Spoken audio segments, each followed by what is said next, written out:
இந்த அதாவது புதிய ஏற்பாட்டில் உள்ள ஒவ்வொரு புத்தகங்கள் என்ன சொல்லுகிறது, குறிப்பாக இயேசு கிறிஸ்துவை மையப்படுத்தி எப்படி பேசுகிறது என்பதை ஒரு ஆய்வாக நாம் பார்க்கலாம். மற்ற காரியங்களை நாம் டீட்டெயிலா, அதாவது ஒவ்வொரு புத்தகத்தை நாம் படிக்கும் பொழுது அதனுடைய அந்த தெளிவான விவரங்களை நாம் அறிந்து கொள்ளலாம். இன்றைக்கு நம்முடைய பிளான், நம்முடைய திட்டம் என்ன அப்படின்னா, 27 புத்தகங்களையும் கூறி 27 புத்தகம் எந்த காரியங்களை பேசுகிறது அல்லது இயேசு கிறிஸ்துவை எப்படி மையப்படுத்தி காண்பிக்கிறது என்பதை நாம் படிக்கலாம். நேற்று நான் ஒரு அசைன்மெண்ட் உங்களுக்கு நான் கொடுத்திருந்தேன். அது நீங்க டைம் எடுத்தா கூட பரவாயில்ல. நீங்க இன்னைக்கு நாளைக்கு விடுமுறை நாட்கள்ல நீங்க இதை நீங்க படிச்சு இந்த அசைன்மெண்ட்டை நீங்க அனுப்பி விடுமாறு தயவாய் நாங்கள் கேட்டுக்கொள்கிறோம். அந்த அசைன்மெண்ட் என்ன அப்படின்னு ஒரு முறை கூட நான் சொல்றேன். இன்னைக்கு நான் அதை பத்தி நான் நடத்துவேன். இருந்தாலும் நான் நடத்தாத காரியங்கள், அதாவது மத்தேயிலிருந்து வெளிப்படுத்தல் வரைக்கும் உள்ள புத்தகங்களில் கிறிஸ்துவை எப்படி ஒப்பிட்டு படிக்கலாம், இதுதான் நான் கொடுத்த அந்த அசைன்மென்ட்டுடைய தலைப்பு. மத்தேயுவிலிருந்து வெளிப்படுத்தின விசேஷம் வரைக்கும் உள்ள இந்த 27 புத்தகங்களில் இயேசு கிறிஸ்துவை எப்படி ஒப்பிட்டு நாம் படிக்கலாம். அதற்கு உதாரணமா நேத்து நான் சொன்னேன், மத்தேயு எழுதின சுவிசேஷம் இயேசு கிறிஸ்து அவர் யூதருடைய ராஜா அப்படின்னு நம்ம ஒப்பிடலாம். மார்க் பாத்தீங்க அப்படின்னா அவர் ஒரு ஊழியக்காரனாக, அடிமையாக, ஒரு தாசனாக சித்தரிக்கப்படுகிறார். இப்படிப்பட்ட ஒரு நிலை. இப்ப பிலிப்பியர்ல நம்ம பார்த்தோம் அப்படின்னா இயேசு கிறிஸ்து, அதாவது அவர் போதுமானவராக இருக்கிறார். இப்படி உங்களுக்கு அந்த புத்தகத்தை படிக்கும் பொழுது என்ன தோன்றுகிறதோ அந்த காரியத்தை நீங்கள் இயேசு கிறிஸ்துவை ஒப்பிட்டு எழுதி வருமாறு தாழ்மையோடு கேட்டுக்கொள்கிறோம். ஓகே, நாம் சில கேள்விகளோடு நம்முடைய வகுப்பை நாம் ஆரம்பிக்கலாம். நம்முடைய அதாவது நேற்று படித்த தலைப்பு எத்தனாவது தலைப்பு அப்படின்னு யாராவது சொல்ல முடியுமா?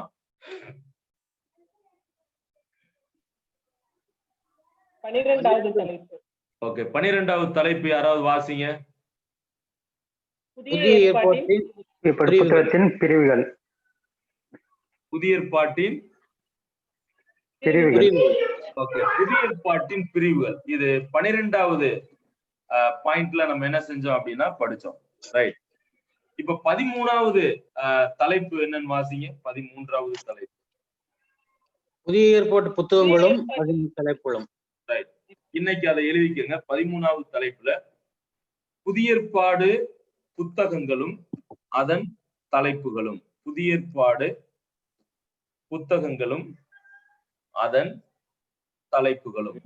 ரைட். இன்றைக்கு நம்ம என்ன செய்ய போறோம் அப்படின்னா, புதிய ஏற்பாட்டுல உள்ள இந்த 27 புத்தகங்கள் என்னென்ன காரியங்களை குறித்து பேசுகிறது, இயேசு கிறிஸ்துவை எப்படி ஒப்பிட்டு பேசுகிறது அப்படின்றத இன்னைக்கு நம்ம படிக்கலாம். சரியா?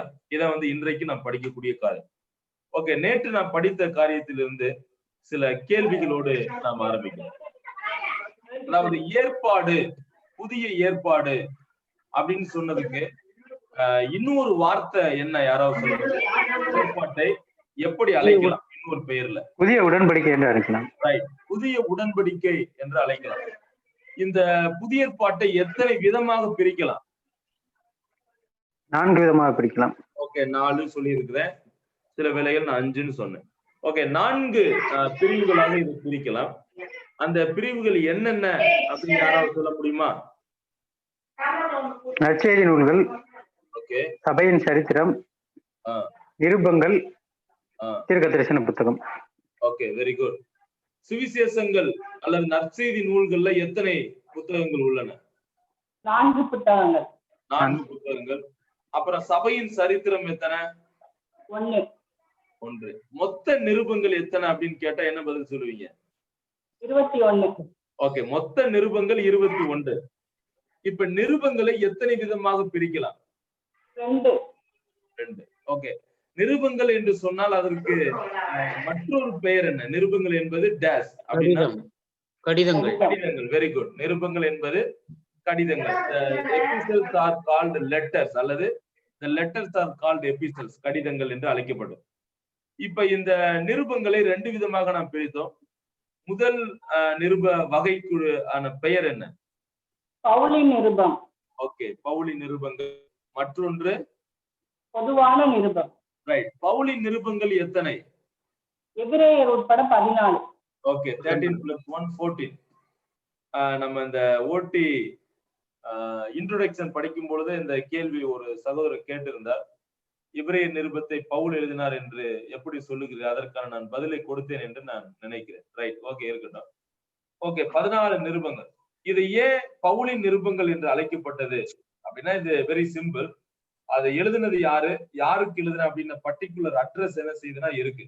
அதனால இது எழுதியவர் பவுல். எனவே இது அவர் எழுதிய நிருபங்களை பவுலின் நிருபங்கள் என்று அழைக்கிறோம். ஏன் இதை பொதுவான நிருபங்கள் என்று அழைக்கிறோம்? அதுக்கு பெயர் எதுவும் குறிப்பிடல. ஓகே, சபைக்கோ நபருக்கோ எழுதல. Okay. So there is no particular address. அதான் ஒரு மெயின் பாயிண்ட். ஒரு குறிப்பிட்ட சபைக்கோ ஒரு குறிப்பிட்ட நபருக்கோ எழுதப்படாம மொத்தமா பொதுவாக இது எழுதப்பட்டிருக்கு. இப்ப பவுலின் நிருபங்களை எத்தனை விதமாக பிரிக்கலாம்? யாராவது சொல்ல முடியுமா? 3. ஓகே, 3. என்னென்ன? சிறை நிருபம், போதக நிருபம், சபையின் நிருபங்கள். ஓகே, சிறை நிருபங்கள் எத்தனை அப்படின்னு கேட்டா என்ன சொல்லுவோம்? 4. 4. என்னென்ன? எபேசியர், பிலிப்பியர், கொலோசியர், பிலமோன். ஓகே. போதக நிருபங்கள் எத்தனை? 3. 3. அது என்ன? 1 தீமோத்தேயு, 2 தீமோத்தேயு, டைட்டஸ். ஓகே, ஒரே ஒரு சிஸ்டர் தான் பதில் சொல்லிட்டே இருக்காங்கன்னு நினைக்கிறேன்.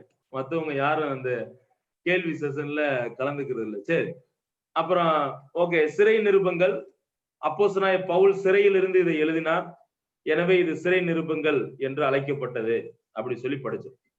போதக நிருபங்கள் குறிப்பாக it is written to the pastors and the church, அதாவது சபையில உள்ள மூப்பர்களுக்கும் ஊழியர்களுக்கும் குறிப்பாக இது எழுதப்பட்டதால் இது போதக நிருபங்கள் என்று அழைக்கப்பட்டது. அப்புறம் சபைக்கு அடுத்த உபதேசங்கள் வாயிலாக சில காரியங்களை பவுல் எழுதுகிறார். அதை உபதேச நிருபங்கள், புத்தகங்கள் என்று அழைக்கும். புதிய ஏற்பாட்டின் மொத்த ஆசிரியர்கள் எத்தனை பேர்? யாராவது பதில் சொல்ல முடியுமா? 8 பேர். 8 பேர். ஓகே, 8 பேர். அந்த 8 பேருமே யூதர்களா அல்லது புறஜாதிகளா? லூக்காவை தவிர மற்ற எல்லாரும் யூதர்கள். ஓகே, மற்ற எல்லாரும் யூதர்கள், இவர் மற்றும் புறஜாதி அப்படின்னு படிச்சோம். இப்ப இந்த 8 பேர்ல நம்ம 3 வரிசைப்படுத்தணும். அதாவது மத்தேயு, பேதுரு, யோவான், இவங்க 3 பேர் ஒரு கேட்டகரியில வராங்க. இவங்க என்ன கேட்டகரியில வராங்க? இவங்க யாரு? அப்போஸ்தலர்கள். ஓகே, அப்போஸ்தலர்கள் அல்லது இயேசு கிறிஸ்துவுடைய சீசர்கள் என்று சொன்னேன். அடுத்து 2வது மார்க்கு, யூதா, யாக்கோபு, இவங்க எந்த கேட்டகரியில வராங்க? ஆதி சபையில் முக்கியமானவர்கள். இவங்க ஆதி சபையில் முக்கியமானவர்களாக இருந்ததாக நம்ம பாக்குறோம். அடுத்து பவுல், லூக்கா, இவர்களுக்கு ஒரு பேர் சொன்னேன். இவங்களை எப்படி அழைக்கலாம்? அருட்பணியாளர்கள். ஓகே, அர்ப்பணியாளர்கள் அல்லது மிஷனரிமார். யோவான் எத்தனை புத்தகத்தை எழுதியிருக்கிறார்? 5 புத்தகங்கள். என்னென்ன?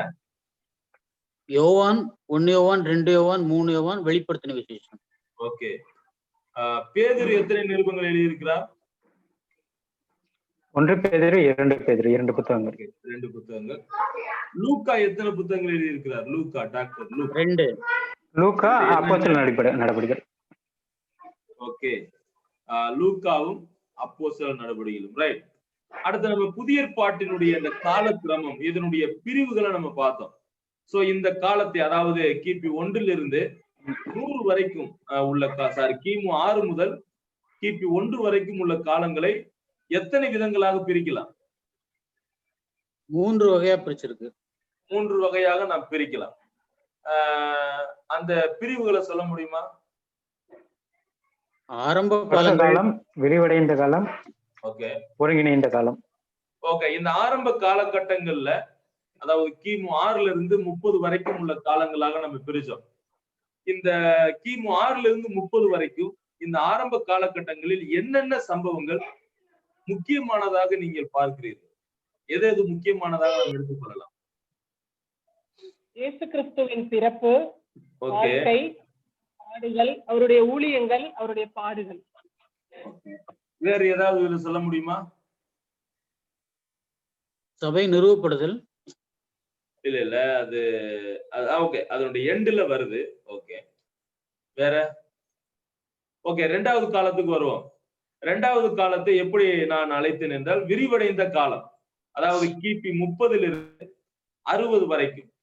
இந்த 30 60 வரைக்கும் என்னென்ன நிகழ்வுகள் நடந்தது நான் நேற்று உங்களுக்கு சொல்ல நினைக்கிறேன். பட் நீங்களே சொல்லலாம் என்னென்ன நடந்திருக்கும்.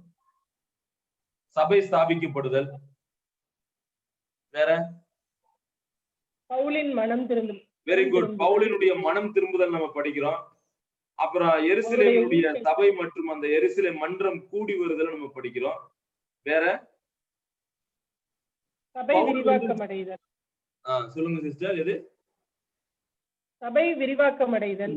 ஓகே, சபை விரிவாக்கமடைதல் பவுலினுடைய இந்த முதலாவது சிறையிருப்பு என்று கூட நாம் சொல்லலாம். அடுத்து இந்த நாட்களில் தான் ஒரு 10 நிருபங்கள் எழுதப்பட்டது அப்படின்றத நாம் ஞாபகத்தில் வைத்துக் கொள்ள வேண்டும்.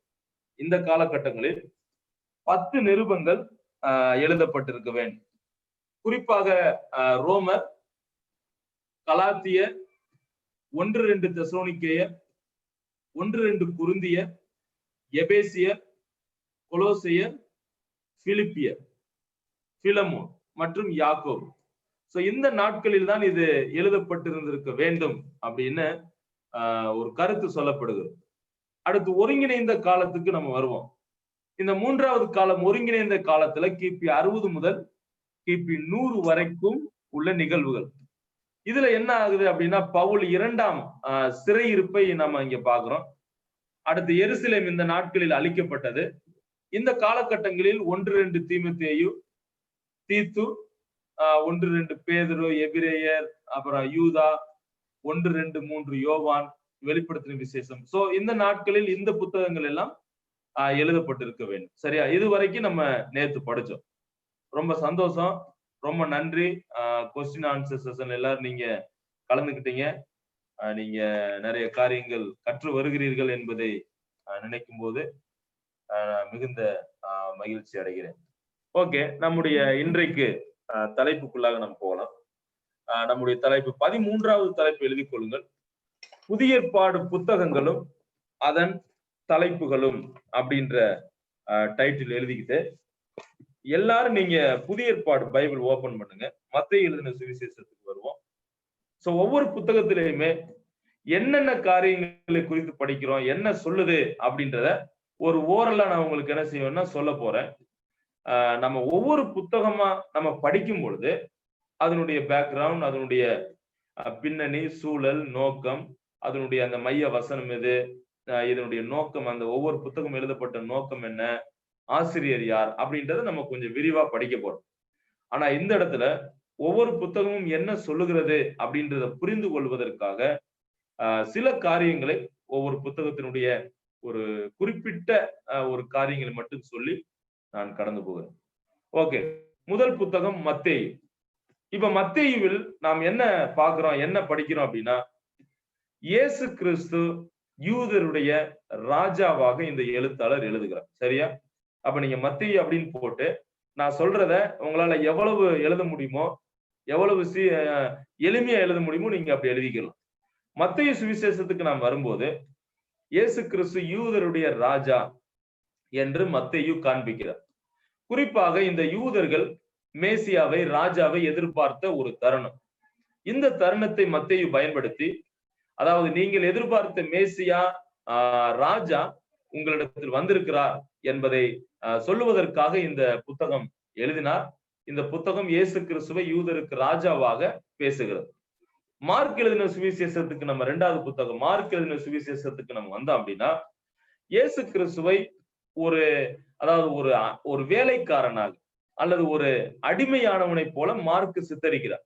அதை நான் சொன்னேன். ஒவ்வொரு புத்தகம் படிக்கும் பொழுது அந்த எழுத்தாளர்கள் யார், அவருடைய பேக்ரவுண்ட், பின்னணி, சூழ்நிலை நம்ம பின்னாடி நம்ம படிக்கலாம். இப்ப மார்க் இந்த எழுத்தாளர், இவர் எப்படி இந்த மார்க்கு, எந்த மார்க்கு, இவர் உண்மையிலே இந்த புத்தகத்தை எழுதினாரா அப்படின்றத நம்ம நம்ம படிக்கலாம். இப்ப மார்க் என்ற எழுத்தாளர் இயேசு கிறிஸ்துவை ஒரு உண்மையான ஒரு ஊழியக்காரனாக, ஒரு தாசனாக, ஒரு அடிமையின் ரூபமாக சித்தரிக்கிறார். லூக்கா சுவிசேஷத்துக்கு நம்ம வந்தோம் அப்படின்னா இயேசு கிறிஸ்துவை ஒரு பரிசுத்த மனுஷனாக அல்லது ஒரு பரிசுத்த குமாரனாக டாக்டர் லூக் என்ன செய்கிறார் அப்படின்னா பேசுகிறார். இந்த சுவிசேஷமும் முழுக்க முழுக்க அதை குறித்து தான் பேசுகிறது. யோவான் எழுதின சுவிசேஷத்துக்கு நாம் வரும் பொழுது, யோவான் பொதுவாக இந்த சுவிசேஷத்தை எழுதினார், ஒரு குறிப்பிட்ட மக்கள் என்று அல்ல. பொதுவாக இவர் எழுதப்படும் பொழுது இயேசு கிறிஸ்துவை தேவகுமாரனாக எழுதி காண்பிக்கிறார். தேவகுமாரன் அப்படின்னு சொல்லும் போது இன்னொரு வார்த்தையில தேவன் என்று அர்த்தம், சரியா? அப்ப இயேசு கிறிஸ்துவை நான் அதாவது இந்த தத்துவ ஞானிகளும் தத்துவங்களும் என்ற தலைப்பின் கீழே நம்ம படிக்கும் போது நான் கூட சொன்னேன். அதாவது இந்த நாஸ்டிசிசம், நார்த்திகனுடைய கொள்கை குறித்து பேசி வரும்போதுதான் நான் சொன்னேன், இயேசு கிறிஸ்து உண்மையிலே அவர் தேவன் இல்லை என்றெல்லாம் மறுதளித்த கூட்டம் அந்த நாட்களில் இருந்தது. சோ அவர்களுக்காக அவர்களை அவர்களுடைய போதனை தவறு என்று சுட்டி காண்பிக்கும்படியாக இயேசு கிறிஸ்து உண்மையிலே தேவனாக இருக்கிறார், அவர் தேவனுடைய குமாரன் என்று யோவான் எழுதின சுவிசேஷத்தில் எழுதுகிறார். அடுத்து நாம் அப்போஸ்தலருடைய நடவடிக்கைகளுக்கு நாம் வரும் பொழுது, இந்த அப்போஸ்தலர்ல நம்ம என்ன பார்க்கிறோம் அப்படின்னா, அதாவது சபையினுடைய ஆரம்பம், சபையினுடைய வளர்ச்சி மற்றும் சபையினுடைய ஊழியங்கள் எப்படி நடந்தது அப்படின்றத நம்ம அப்போஸ்தலருடைய நடவடிக்கைகள்ல பாக்குறோம். மத்தேயுல இயேசு கிறிஸ்து ராஜாவா பாக்குறோம். மார்க்ல அவரை ஒரு அடிமையாக, ஒரு தாசனாக, ஒரு ஊழியக்காரனாக பாக்குறோம். லூக்காவுல இயேசு கிறிஸ்து பரிசுத்த குமாரனாக, பாவமில்லா ஒரு மனிதராக, யோவான் எழுதின சுவிசேஷத்தில் அவர் உண்மையிலேயே தேவகுமாரனாக, தேவனாக அவர் இருக்கிறார் அப்படின்றத காண்பிக்கிறார். இப்ப அப்போஸ்தலருடைய நடவடிக்கைகளுக்கு நாம் வரும் பொழுது, இந்த அப்போஸ்தலர் நடவடிக்கையில் நாம் என்ன கற்றுக்கொள்கிறோம், என்ன பார்க்கிறோம்? சபையினுடைய தோற்றம், சபையினுடைய வளர்ச்சி, சபையினுடைய ஊழியங்கள் விரிவாக்கம் அடைதல், இதைத்தான் நாம் அப்போஸ்தலருடைய நடவடிக்கைகளில் நாம் பார்க்கிறோம். அடுத்து ரோமர் புத்தகத்துக்கு நம்ம வந்தோம் அப்படின்னா, ரோமர் யாராவது சொல்ல முடியுமா? ரோமர் புத்தகம் எந்த காரியங்களை குறித்து பேசுது? யாராவது சொல்ல முடியுமா? Justification by faith. Very good. ரோமர் அப்படின்னு சொன்னாவே நம்முடைய ஞாபகத்திற்கு என்ன வரணும் அப்படின்னா, how can a man be justified? அதாவது எப்படி ஒரு மனிதன் கிறிஸ்துவுக்குள் நீதிமானாக்கப்படுவான்? ஒரே வார்த்தை, by faith alone. விசுவாசத்தினால் ஒரு மனிதன் நீதிமானாக்கப்படுகிறான் அப்படின்றத இந்த ரோமருக்கு எழுதின நிருபத்துல பவுல் மிக தெளிவாக அழகாக பேசுகிறார். அடுத்து நம்ம புத்தகம், அதாவது 1 கொரிந்தியருக்கு நாம் வந்தால், இந்த கொரிந்தியருக்கு நிருபத்தில் நாம் படிக்கும் பொழுது அவர்களுக்கு இடையே சில பிரச்சனைகள் இருந்ததாகவும், அவர்கள் பவுலிடம் ஒரு 7-8 கேள்விகளை கேட்டதாகவும் நாம் பார்க்கிறோம். அந்த கேள்விகளுக்கு பதிலளிக்கும் வண்ணமாக இந்த கொரிந்திய, அதாவது முதல் கொரிந்தியர் நிருபத்தை அவர் எழுதினார். எப்படிப்பட்ட கேள்விகளை கேட்டார்கள்? அதாவது ஞானஸ்நானத்தை குறித்து, கர்த்தருடைய பந்தியை குறித்து, முக்காடு போடுவதை குறித்து, அதாவது விக்கிரகங்களுக்கு படைத்ததை சாப்பிடலாமா சாப்பிடக்கூடாதா அப்படின்றத குறித்து, ஞானஸ்நானத்தை குறித்து, அப்புறம் 2 மனிதருக்கு வழக்கு உண்டானால் கோர்ட்டுக்கு போலாமா, போலீஸ் ஸ்டேஷன் போலாமா? சோ இப்படிப்பட்ட சில கேள்விகளை பவுலுக்கு அவர்கள் கேட்டபோது, பவுல் அவர்களுக்கு கொடுத்த பதில் கடிதம் தான் இந்த 1 கொரிந்தியர் அப்படின்றத நம்ம பார்க்க முடியும். அப்ப கொரிந்தியர் அப்படின்னு சொல்லும் போது அவங்களுக்குள்ள பிரச்சனை இருந்தது, அவங்களுக்குள்ள டிவிஷன்ஸ் இருந்தது, அநேக கேள்விகள், சந்தேகங்கள் இருந்தது. அதற்கு பதில் கூறும் வண்ணமாக இந்த 1 கொரிந்தியரை எழுதினார்.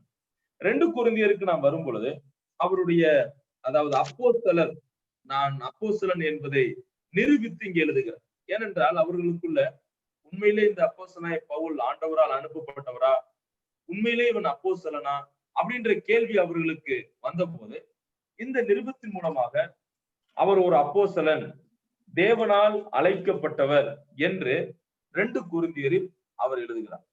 நம்ம கலாத்தியருக்கு வரும் பொழுது நியாயப்பிரமாணத்தை குறித்து பேசுகிறார். கலாத்தியர் முழுக்க முழுக்க, அதாவது பழைய ஏற்பாட்டில் உள்ள இந்த நியாயப்பிரமாணமும், இந்த நியாயப்பிரமாணம் எப்படி முடிவுக்கு வந்தது, இயேசு கிறிஸ்து எப்படி இந்த நியாயப்பிரமாணத்தை நிறைவேற்றினார் என்பதை காண்பிக்கும்படியாக கலாத்தியருக்கு எழுதின நிருபம் எழுதப்பட்டது. அடுத்து எபேசியருக்கு எழுதின நிருபத்துக்கு நாம் வரும் பொழுது, இயேசு கிறிஸ்து சபைக்கு தலையாக, நாம் யாவரும் அவயங்களாக, அல்லது நாம் யாவரும் we are the body of the church, அதாவது சபையினுடைய அங்கங்களாக, சரீரமாக நாம் இருக்கிறோம் அப்படின்ற சத்தியத்தை இந்த எபேசியருக்கு எழுதின நிருபம் சொல்லுகிறது. அதாவது யூதன் என்றல்ல, புறஜாதியன் என்றல்ல, இருவருமே எப்படி சபையில் இணைக்கப்பட்டார்கள். நாம் அதாவது சபைக்கு தலை கிறிஸ்துவாக நாம் யாவரும் அவருடைய சரீரமாக இருக்கிறோம் என்று எபேசியர்ல பேசுகிறது. பிலிப்பியருக்கு எழுதின நிருபத்துக்கு வரும் பொழுது குறிப்பாக இந்த நிருபம் இயேசு கிறிஸ்துவை மிக அதிகமாக மையப்படுத்தி பவுல் எழுதினார். இன்னும் சொல்ல போனால் இயேசு கிறிஸ்துவனுடைய சிந்தையை குறித்தும் அவருடைய தெய்வீக தன்மையை குறித்தும் இந்த நிருபங்கள்ல அவர் எழுதுகிறார். அடுத்து பிலிப்பியருக்கு அப்புறம் நம்ம கொலோசியருக்கு நிருபத்துக்கு வந்தோம் அப்படின்னா, இவரே அதாவது பரிபூர்ணமானவர் அப்படின்றத படிக்கிறோம். கொலோசியர் 1ஆம் அதிகாரம் 17-18 படிக்கிறோம். 17-18-19 அவரே சபையாகிய சரீரத்துக்கு தலையானவர், எல்லாவற்றிலும் முதல்வராய் இருக்கும்படி அவரே ஆதியும் மரித்தோடு இருந்து முதற் பேருமானவர், சகல பரிபூரணமும் அவருக்குள்ளே வாசமாய் இருக்கிறது. சோ இந்த பட்டணத்தில் வாழ்ந்தவர்கள் இங்கேயும் இயேசு கிறிஸ்து உண்மையிலே தெய்வம் இல்லை, அவர்கள் நிறைய சடங்கு சம்பிரதாயங்கள் யூத மத கோட்பாடு கலாச்சாரங்களை பின்பற்றி வந்தவர்கள். சோ இவர்களுக்கு இந்த நிருபத்தை அவர் எழுதும் பொழுது சகலமும் இயேசு கிறிஸ்துவுக்குள் பரிபூர்ணமாய் இருக்கிறது, அவரே சபையின் தலை அப்படின்னு எழுதுகிறார். அடுத்து நம்ம 1 தெசலோனிக்கேயருக்கு நாம் வரும் பொழுது இயேசு கிறிஸ்துவனுடைய வருகையை குறித்து இந்த நிருபத்துல நம்ம பார்க்கிறோம். 1 தெசலோனிக்கேயர்ல ஆண்டவருடைய வருகையை குறித்து படிக்கிறோம். இதை நாம் நிரூபிக்க வேண்டுமானால் 1 தெசலோனிக்கேயர் என்னோடு கூட எடுத்துக்கொள்ளுங்கள். 279ஆம் பக்கம். ஒவ்வொரு அதிகாரத்திலுமே கிட்டத்தட்ட 5 அதிகாரங்கள் உண்டு. இந்த 5 அதிகாரங்களிலுமே இயேசு கிறிஸ்துவனுடைய வருகை சொல்லப்பட்டிருக்கிறத நம்ம பார்க்க முடியும். 1ஆம் அதிகாரத்துல 10ஆம் வசனத்தை யாராவது படிங்க. 1 தெசலோனிக்கேயர் 1:10 படிங்க.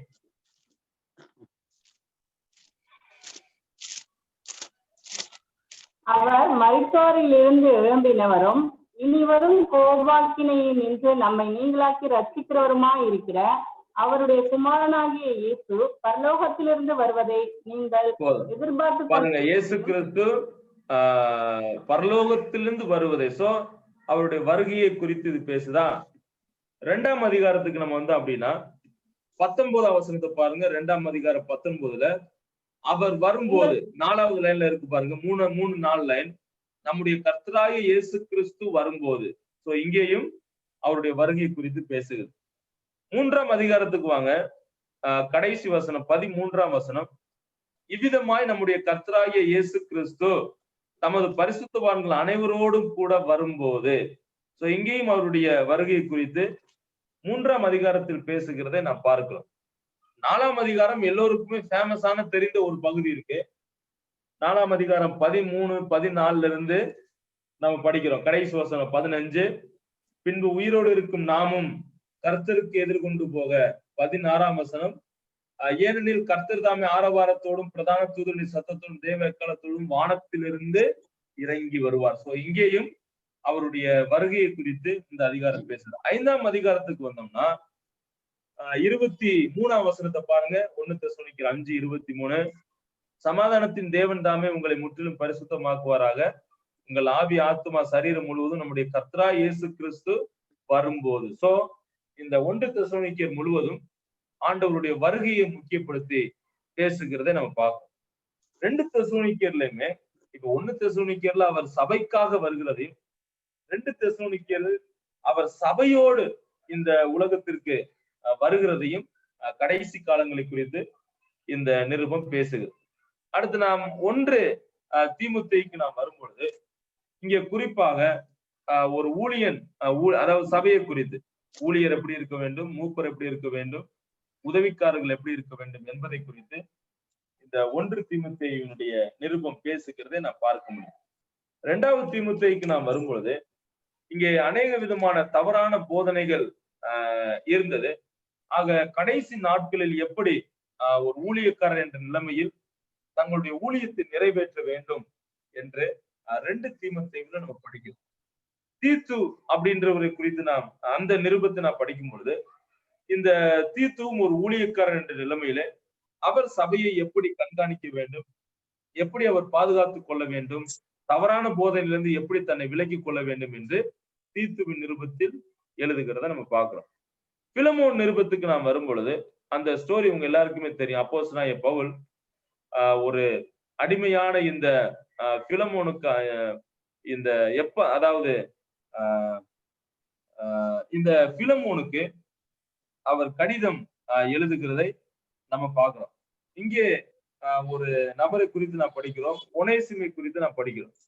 இந்த ஒனேசிமினுடைய செயலை கண்டித்து ஒனேசிமுக்கு ஆண்டவருடைய வார்த்தையை சொல்லி ரட்சிக்கப்பட்டு திரும்பவும் பிலமோன் சேர்த்துக் கொள்ளுமாறு ஒரு மனிதனுக்காக பிலமோனுக்கு எழுதுகிறதை படிக்கிறோம். எபிரேயருக்கு எழுதின நிருபத்துக்கு வரும் பொழுது அங்கே ஒரு கருத்து எல்லோருக்குமே தெரிந்த கருத்து, அதாவது Jesus Christ is greater then all.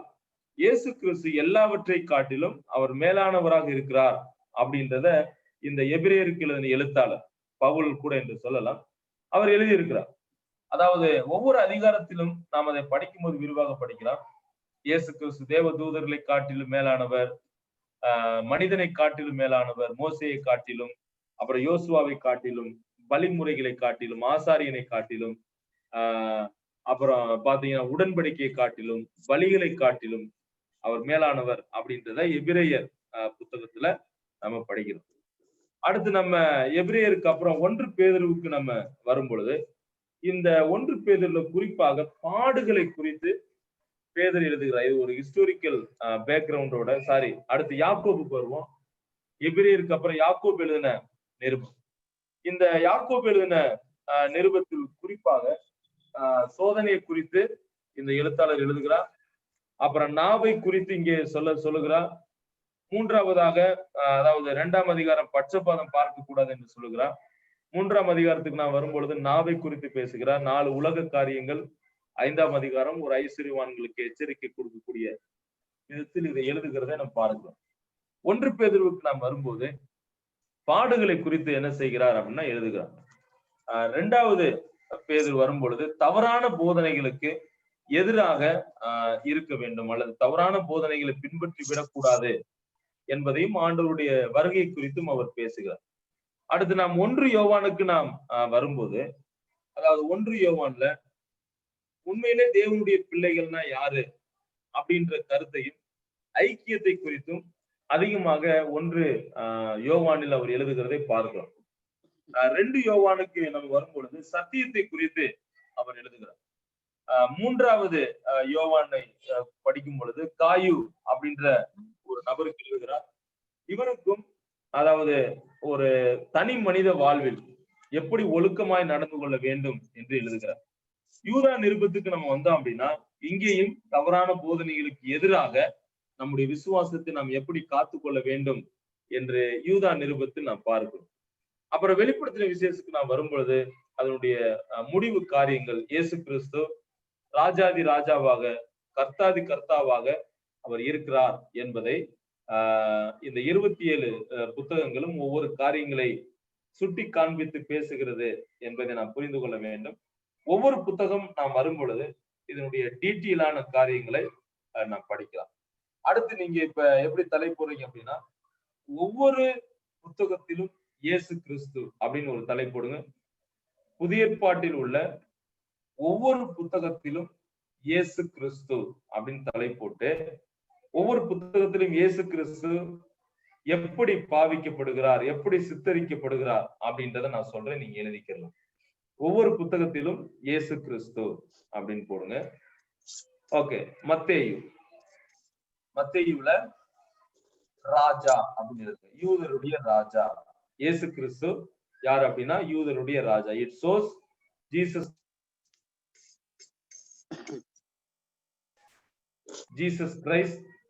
Christ is the king of Jews.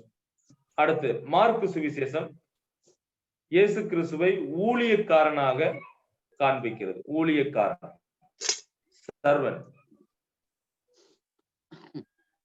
அடுத்து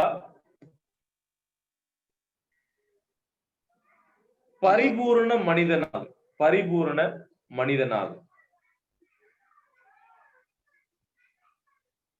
யோவான் இயேசு கிறிஸ்துவை எப்படி காண்பிக்கிறது? தேவகுமாரனாக காண்பிக்கிறது.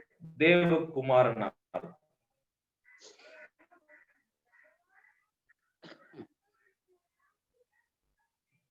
அப்போஸ்தலர் இயேசு கிறிஸ்து பரமேறிய கர்த்தராக காண்பிக்குது.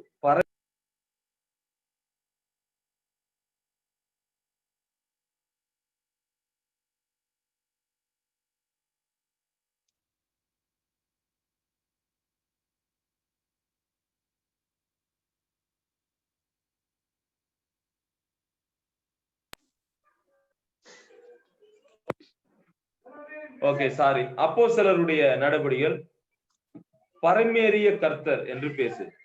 அடுத்து ரோமருக்கு நிருபத்துல இயேசு கிறிஸ்து நமது நீதியாய் இருக்கிறார் என்று பேசுகிறார். The Lord our righteous. இயேசு கிறிஸ்து நமது நீதியாக இருக்கிறார். அடுத்து 1 Corinthians, he is our resurrection. 1 கொரிந்தியர்ல அவர் நமது உயிர்த்தெழுதலாய் இருக்கிறார், உயிர்த்தெழுந்தவராக இருக்கிறார்.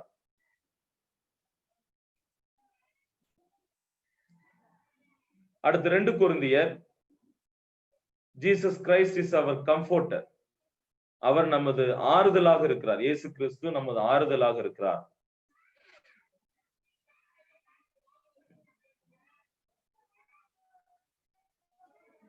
அடுத்து கலாத்தியர், நியாயப்பிரமாணத்தின் முடிவாக இருக்கிறார். He is the end of the law. நியாயப்பிரமாணத்தின் முடிவாக இருக்கிறார்.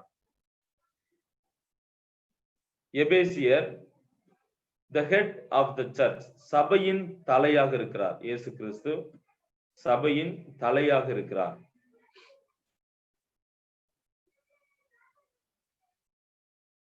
பிலிப்பியர், the supply of every need. நம்முடைய எல்லா தேவைகளையும் சந்திக்கக்கூடியவராக இருக்கிறார். நம்முடைய எல்லா தேவைகளையும் சந்திக்கக்கூடியவராக இருக்கிறார். The supplier of everything. அடுத்து கொலோசையர், the fullness of the Godhead. The fullness of the Godhead. தேவத்துவத்தின் பரிபூரணமாக இருக்கிறார் அப்படின்னு நம்ம கொலோசையர்ல படிக்கிறோம். தேவத்துவத்தின் பரிபூரணர்.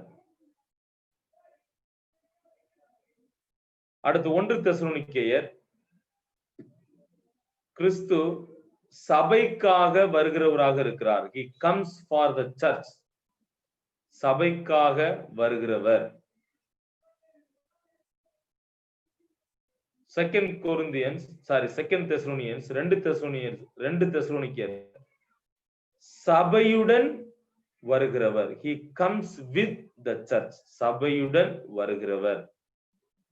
இது செகண்ட் ஸ்டேஜ் பத்தி பேசுது. சபையுடன் வருகிறவர். அடுத்து 1 தீமோத்தேயுல இயேசு கிறிஸ்து எப்படி வழங்கப்படுகிறார், எப்படி பாவிக்கப்படுகிறார் என்றால், he is the mediator. நமது மத்தியஸ்தராக காண்பிக்கப்படுகிறார். அவர் நம் மத்தியஸ்தர். he is our mediator.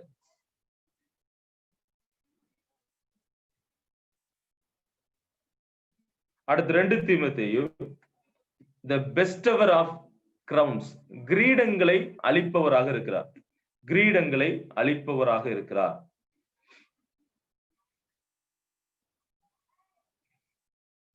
அடுத்து தீத்து, அவர் கிரேட் காட் அண்ட் சேவியர். மிகப்பெரிய தேவனும் இரட்சகருமாய் இருக்கிறார். இயேசு கிறிஸ்து மிகப்பெரிய தேவனும் இரட்சகருமாக இருக்கிறார் டைட்டஸ்ல. ஓகே, அடுத்து பிலமோன்ல இயேசு கிறிஸ்து எப்படி பாவிக்கப்படுகிறார்? நம்முடைய கடன்களை அடைக்கக்கூடியவராக காண்பிக்கப்படுகிறார். So the payer of our debt, the payer of our debt, நம்முடைய கடன்களை அடைப்பவராக காண்பிக்கப்படுகிறார். ஓகே, அடுத்து எபிரேயர் நிருபம். எபிரேய நிருபத்துல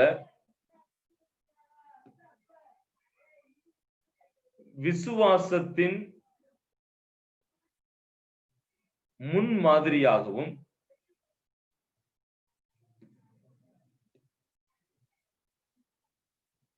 நிழல்களை நிறைவேற்றக்கூடியவராகவும் இருக்கிறார். குறிப்பா சொல்ல போனா நிழல்களை நிறைவேற்றக்கூடியவர், the fulfiller of the types. அதாவது பழைய ஏற்பாட்டில் சொல்லப்பட்டுள்ள சில டைப்ஸ், அந்த காரியங்களை இவர் நிறைவேற்றக்கூடியவராக இயேசு கிறிஸ்து காண்பிக்கப்படுகிறார். அடுத்து யாக்கோபு நிருபம், அவர் நம்மோடு நெருங்கி இருக்கக்கூடியவராக இருக்கிறார். The Lord is drawing near to us. நம்மோடு கூட நெருங்கி இருப்பவர் அப்படின்னு எழுதுங்க. நம்மோடு கூட நெருங்கி இருப்பவர். 1 பேதுரு, First Peter, he is the sufferer. நமக்காக பாடுபடக்கூடியவர் அப்படின்னு எழுதுங்க. இயேசு கிறிஸ்து எப்படி காண்பிக்கப்படுகிறார் என்றால் பாடுபடக்கூடியவராக, பாடுபடக்கூடியவர். 2 பேதுருல மகிமையின் கர்த்தராக இருக்கிறார். He is the Lord of glory. மகிமையினுடைய கர்த்தராக இருக்கிறார். அடுத்து 1 யோவான், First John, he is the way. அவரே வழியாக இருக்கிறார். He is the way. அவரே வழியாக இருக்கிறார். 2 John, அவரே சத்தியமாக இருக்கிறார். He is the truth. 3 John, he is the life. அவரே ஜீவனாக இருக்கிறார். இப்ப யோவான் 14ஆம் அதிகாரம் 5, 6 போன்ற வசனங்கள்ல நம்ம படிக்கிறோம். I am the way, truth and the life. நானே வழியும் சத்தியமும் ஜீவனுமா இருக்கிறேன். இந்த சென்டென்ஸைய நம்ம இந்த 3 நிருபங்களையும் ஒப்பிட்டு பேசலாம். 1 யோவான்ல he is the way, அவரே வழியாகவும், 2 யோவான்ல he is the truth, அவரே சத்தியமாகவும், 3 யோவான்ல அவரே ஜீவனாகவும் இருக்கிறார் அப்படின்றத பார்க்கலாம். அடுத்து யூதா நிருபத்துல இயேசு கிறிஸ்து he is our security, அதாவது நம்மை பாதுகாக்கக்கூடியவராக இருக்கிறார். He is our security, நம்மை பாதுகாக்கக்கூடியவராக இருக்கிறார். கடைசியில வெளிப்படுத்தின விசேஷம், இயேசு கிறிஸ்து he is the King of Kings and the Lord of Lords. கர்த்தாதி கர்த்தாவும் ராஜாதி ராஜாவுமாக இருக்கிறார் அப்படின்றத நம்ம வெளிப்படுத்தல நம்ம பார்க்கலாம். ஓகே, இப்ப நான் சொன்னதை நீங்க எழுதிட்டீங்களா?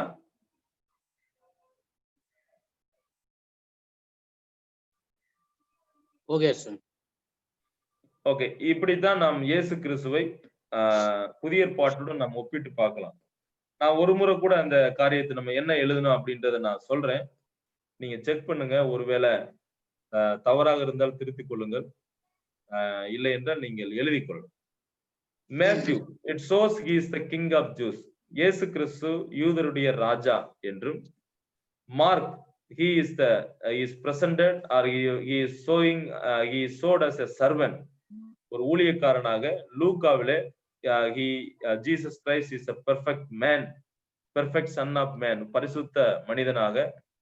யோவானில son of God, தேவகுமாரனாக. அப்போஸ்தலர்ல he is the ascended Lord, அவர் பரமேறிய கர்த்தராக. ரோமர்ல Jesus Christ, he is the Lord, our righteous, நமது நீதியாக. 1 கொரிந்தியரில் he is our resurrection, நமது உயிர் தெழுதக்கூடியவராக. 2 கொரிந்தியர்ல he is our comforter, நமது ஆறுதலாக. கலாத்தியர்ல Jesus Christ he is the end of the law, நியாயப்பிரமாணத்தின் முடிவாக. எபேசியர்ல he is the head of the church, சபையின் தலையாக.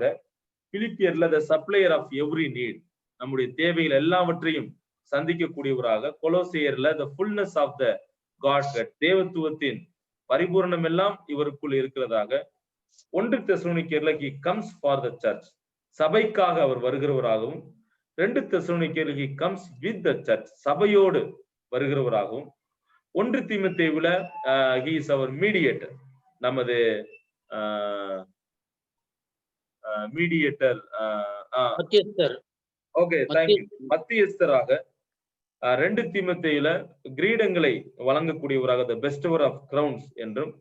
தீத்துவில அவர் கிரேட் காட் அண்ட் சேவியர், மகா பெரிய தேவனும் இரட்சகருமாக இருக்கிறார் என்றும்.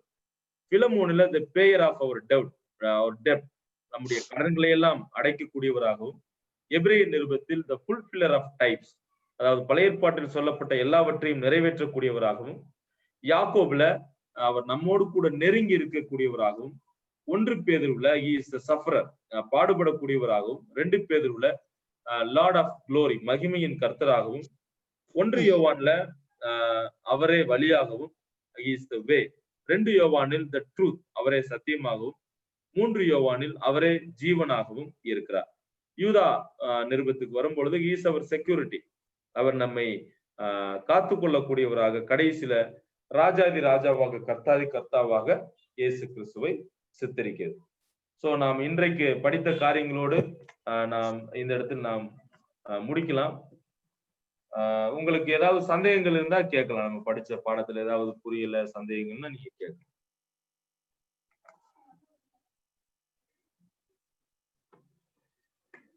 ஓகே, அப்ப நான் கொடுத்த அசைன்மெண்ட் உங்களுக்கு ஞாபகம் இருக்கட்டும்.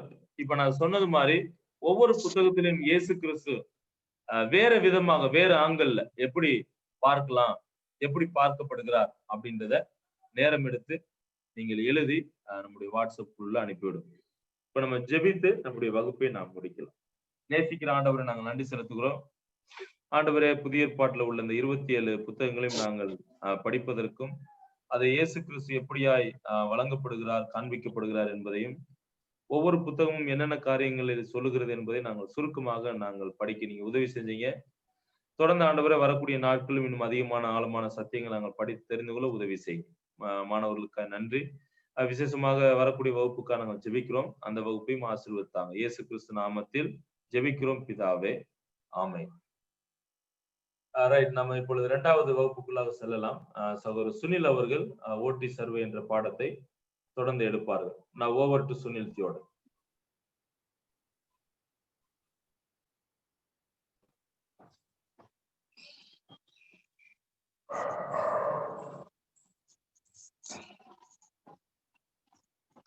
தேவனுடைய நாம மகிமைப்படுவதாக. இந்த நாளிலும் கூட உங்களை சந்திப்பதிலும் உங்களோடு வேத வாக்கியங்களை பகிர்ந்து கொள்வதிலும் நான் மகிழ்ச்சி அடைகிறேன். படித்துக் கொண்டிருக்கிற புத்தகம் தானியேலின் புத்தகம். நேற்றைய தினத்துல நம்ம பார்த்தது இந்த அற்புதங்கள், இதில் நடந்த அற்புதங்கள் என்று 5 வித காரியங்களை குறித்து பார்த்தோம்.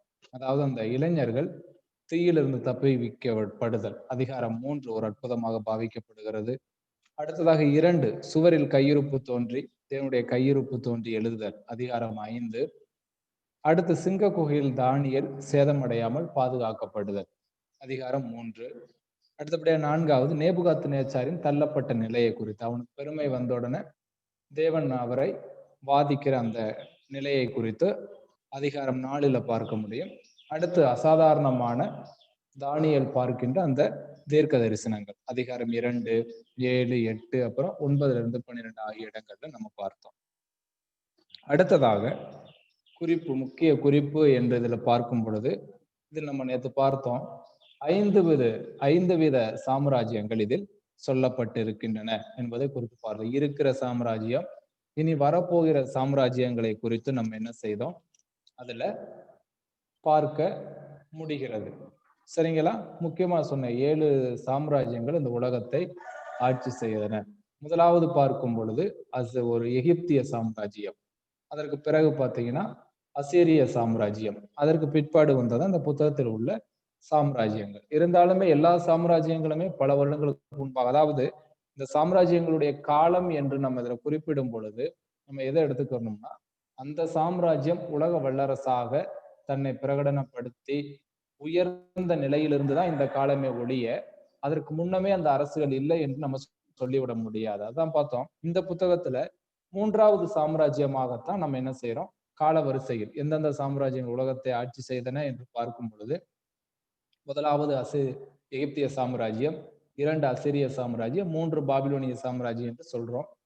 ஆனால் பாத்தீங்கன்னா இந்த பாபேல் என்கிற அந்த பாபிலோனிய சாம்ராஜ்யம், பாபேல் என்கிற இந்த கோபுரம் கட்டப்படுகிற அச்சூழ்நிலையிலே எழும்பி விட்டது. அந்த பாபேல் என்பது இந்த பாபிலோனிய மாகாணம் தான். அப்பொழுதே இது அடித்தளம் போடப்பட்டு விட்டது. அதுபோல இந்த ரோம பேரரசை குறித்து பார்த்தோம். ரோம பேரரசு கிறிஸ்துவுக்கு முன் 146ல தான் தன்னை உலக சாம்ராஜ்யமாக, வல்லரசாக பிரகடனப்படுத்தியது.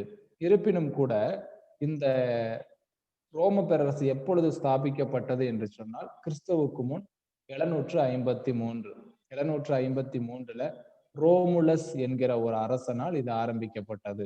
கிறிஸ்துவுக்கு முன் 753ல ரோமுலஸ் என்கிற அரசனால் இந்த ரோம சாம்ராஜ்யம் அப்பொழுதே வித்திடப்பட்டது, ஸ்தாபிக்கப்பட்டது என்பதை நினைவில் கொள்ளணும். ஆனா இது உலக வல்லரசாக தன்னை பிரகடனப்படுத்தினது, அதி வல்லமையாக வந்தது எப்பன்னா கிறிஸ்துவுக்கு முன் 146 தான் வந்தது.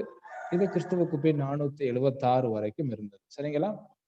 இப்ப நேத்து பார்த்தோம், இந்த புத்தகத்தில் மெயினாக இந்த 5 சாம்ராஜ்யங்கள், உலகத்தை ஆண்ட 5 சாம்ராஜ்யங்கள் சொல்லப்படுகின்றன. அசிரியா, எகிப்து இல்ல, மாறாக பாபிலோனிய பேரரசு, மேதிய பெர்சிய பேரரசு, கிரேக்க பேரரசு, ரோம பேரரசு. சரிங்களா? ரோம பேரரசை சொல்லுகிறது.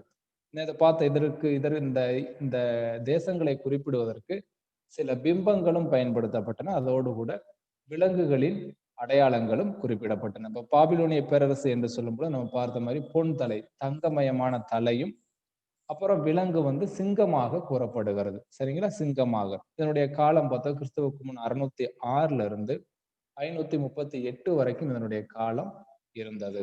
இதற்கு பிறகு இதனுடைய வேத பகுதிகள்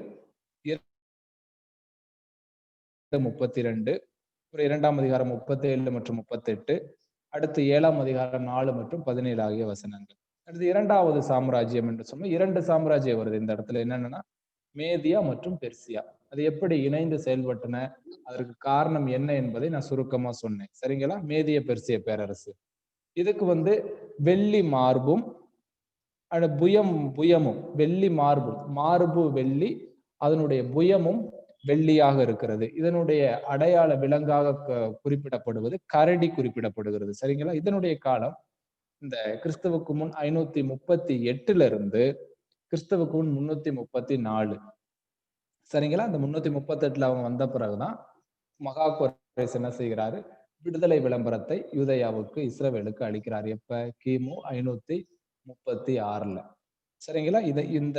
இந்த ராஜ்யத்தின் மூலமாகத்தான் அவர்கள் விடுதலையை பெற்றார்கள். இந்த கோரேசை பத்தி நம்ம ஏசாயாவிலே நம்ம பார்க்கிறோம். ஏசாயாவை இந்த திட்டத்திற்கென்றே தேவன் அபிஷேகம் பண்ணி வைத்தார், அதாவது நியமித்து வைத்திருந்தார் என்பதை ஏசாயா இவர் பிறப்பதற்கு முன்பாக, பல நூற்றாண்டுகளுக்கு முன்பாக என்ன செய்திருந்தார், சொல்லி வைத்திருந்தார். சரிங்களா? இதனுடைய வேத பகுதியில் பார்க்கும் பொழுது தானியேல் 2:32, மேதியா பெர்சியாவை பத்தி நம்ம எங்க வாசிக்கிறோம்னா தானியேல் 2:32, தானியேல் 2:39, தானியேல் 7ஆம் அதிகாரம் 5 மற்றும் 17. அடுத்து 3வது சாம்ராஜ்யம் கிரேக்க பேரரசு. சரிங்களா? இதற்கு வெண்கல வயிறும் தொடையும். சரிங்களா? வயிறும் தொடையும், அந்த ஸ்டாச்சு, அந்த சிலையினுடைய வயிறும், இந்த அப்டமன் கூட சொல்லலாம், அடி வயிறும் அந்த தொடையும் சேர்த்து வெண்கலமாக இருக்கிறது. சரிங்களா? இதனுடைய விலங்காக சொல்லப்படுவது சிறுத்தை, சிவிங்கியும் அதுல சொல்லப்படுது, சிறுத்தை மற்றும் சிவிங்கி. சரிங்களா? சிறுத்தைன்றதுல பிராக்கெட்ல சிவிங்கின்னு என்ன செய்யுங்க, போட்டு வச்சுக்கோங்க. இதனுடைய காலம் கிமு 334 இருந்து கிமு 146 வரைக்கும். சரிங்களா? 146 வரைக்கும். இந்த பேர் நான் நேற்று கொஞ்சம் இதை பத்தி சொன்னேன்.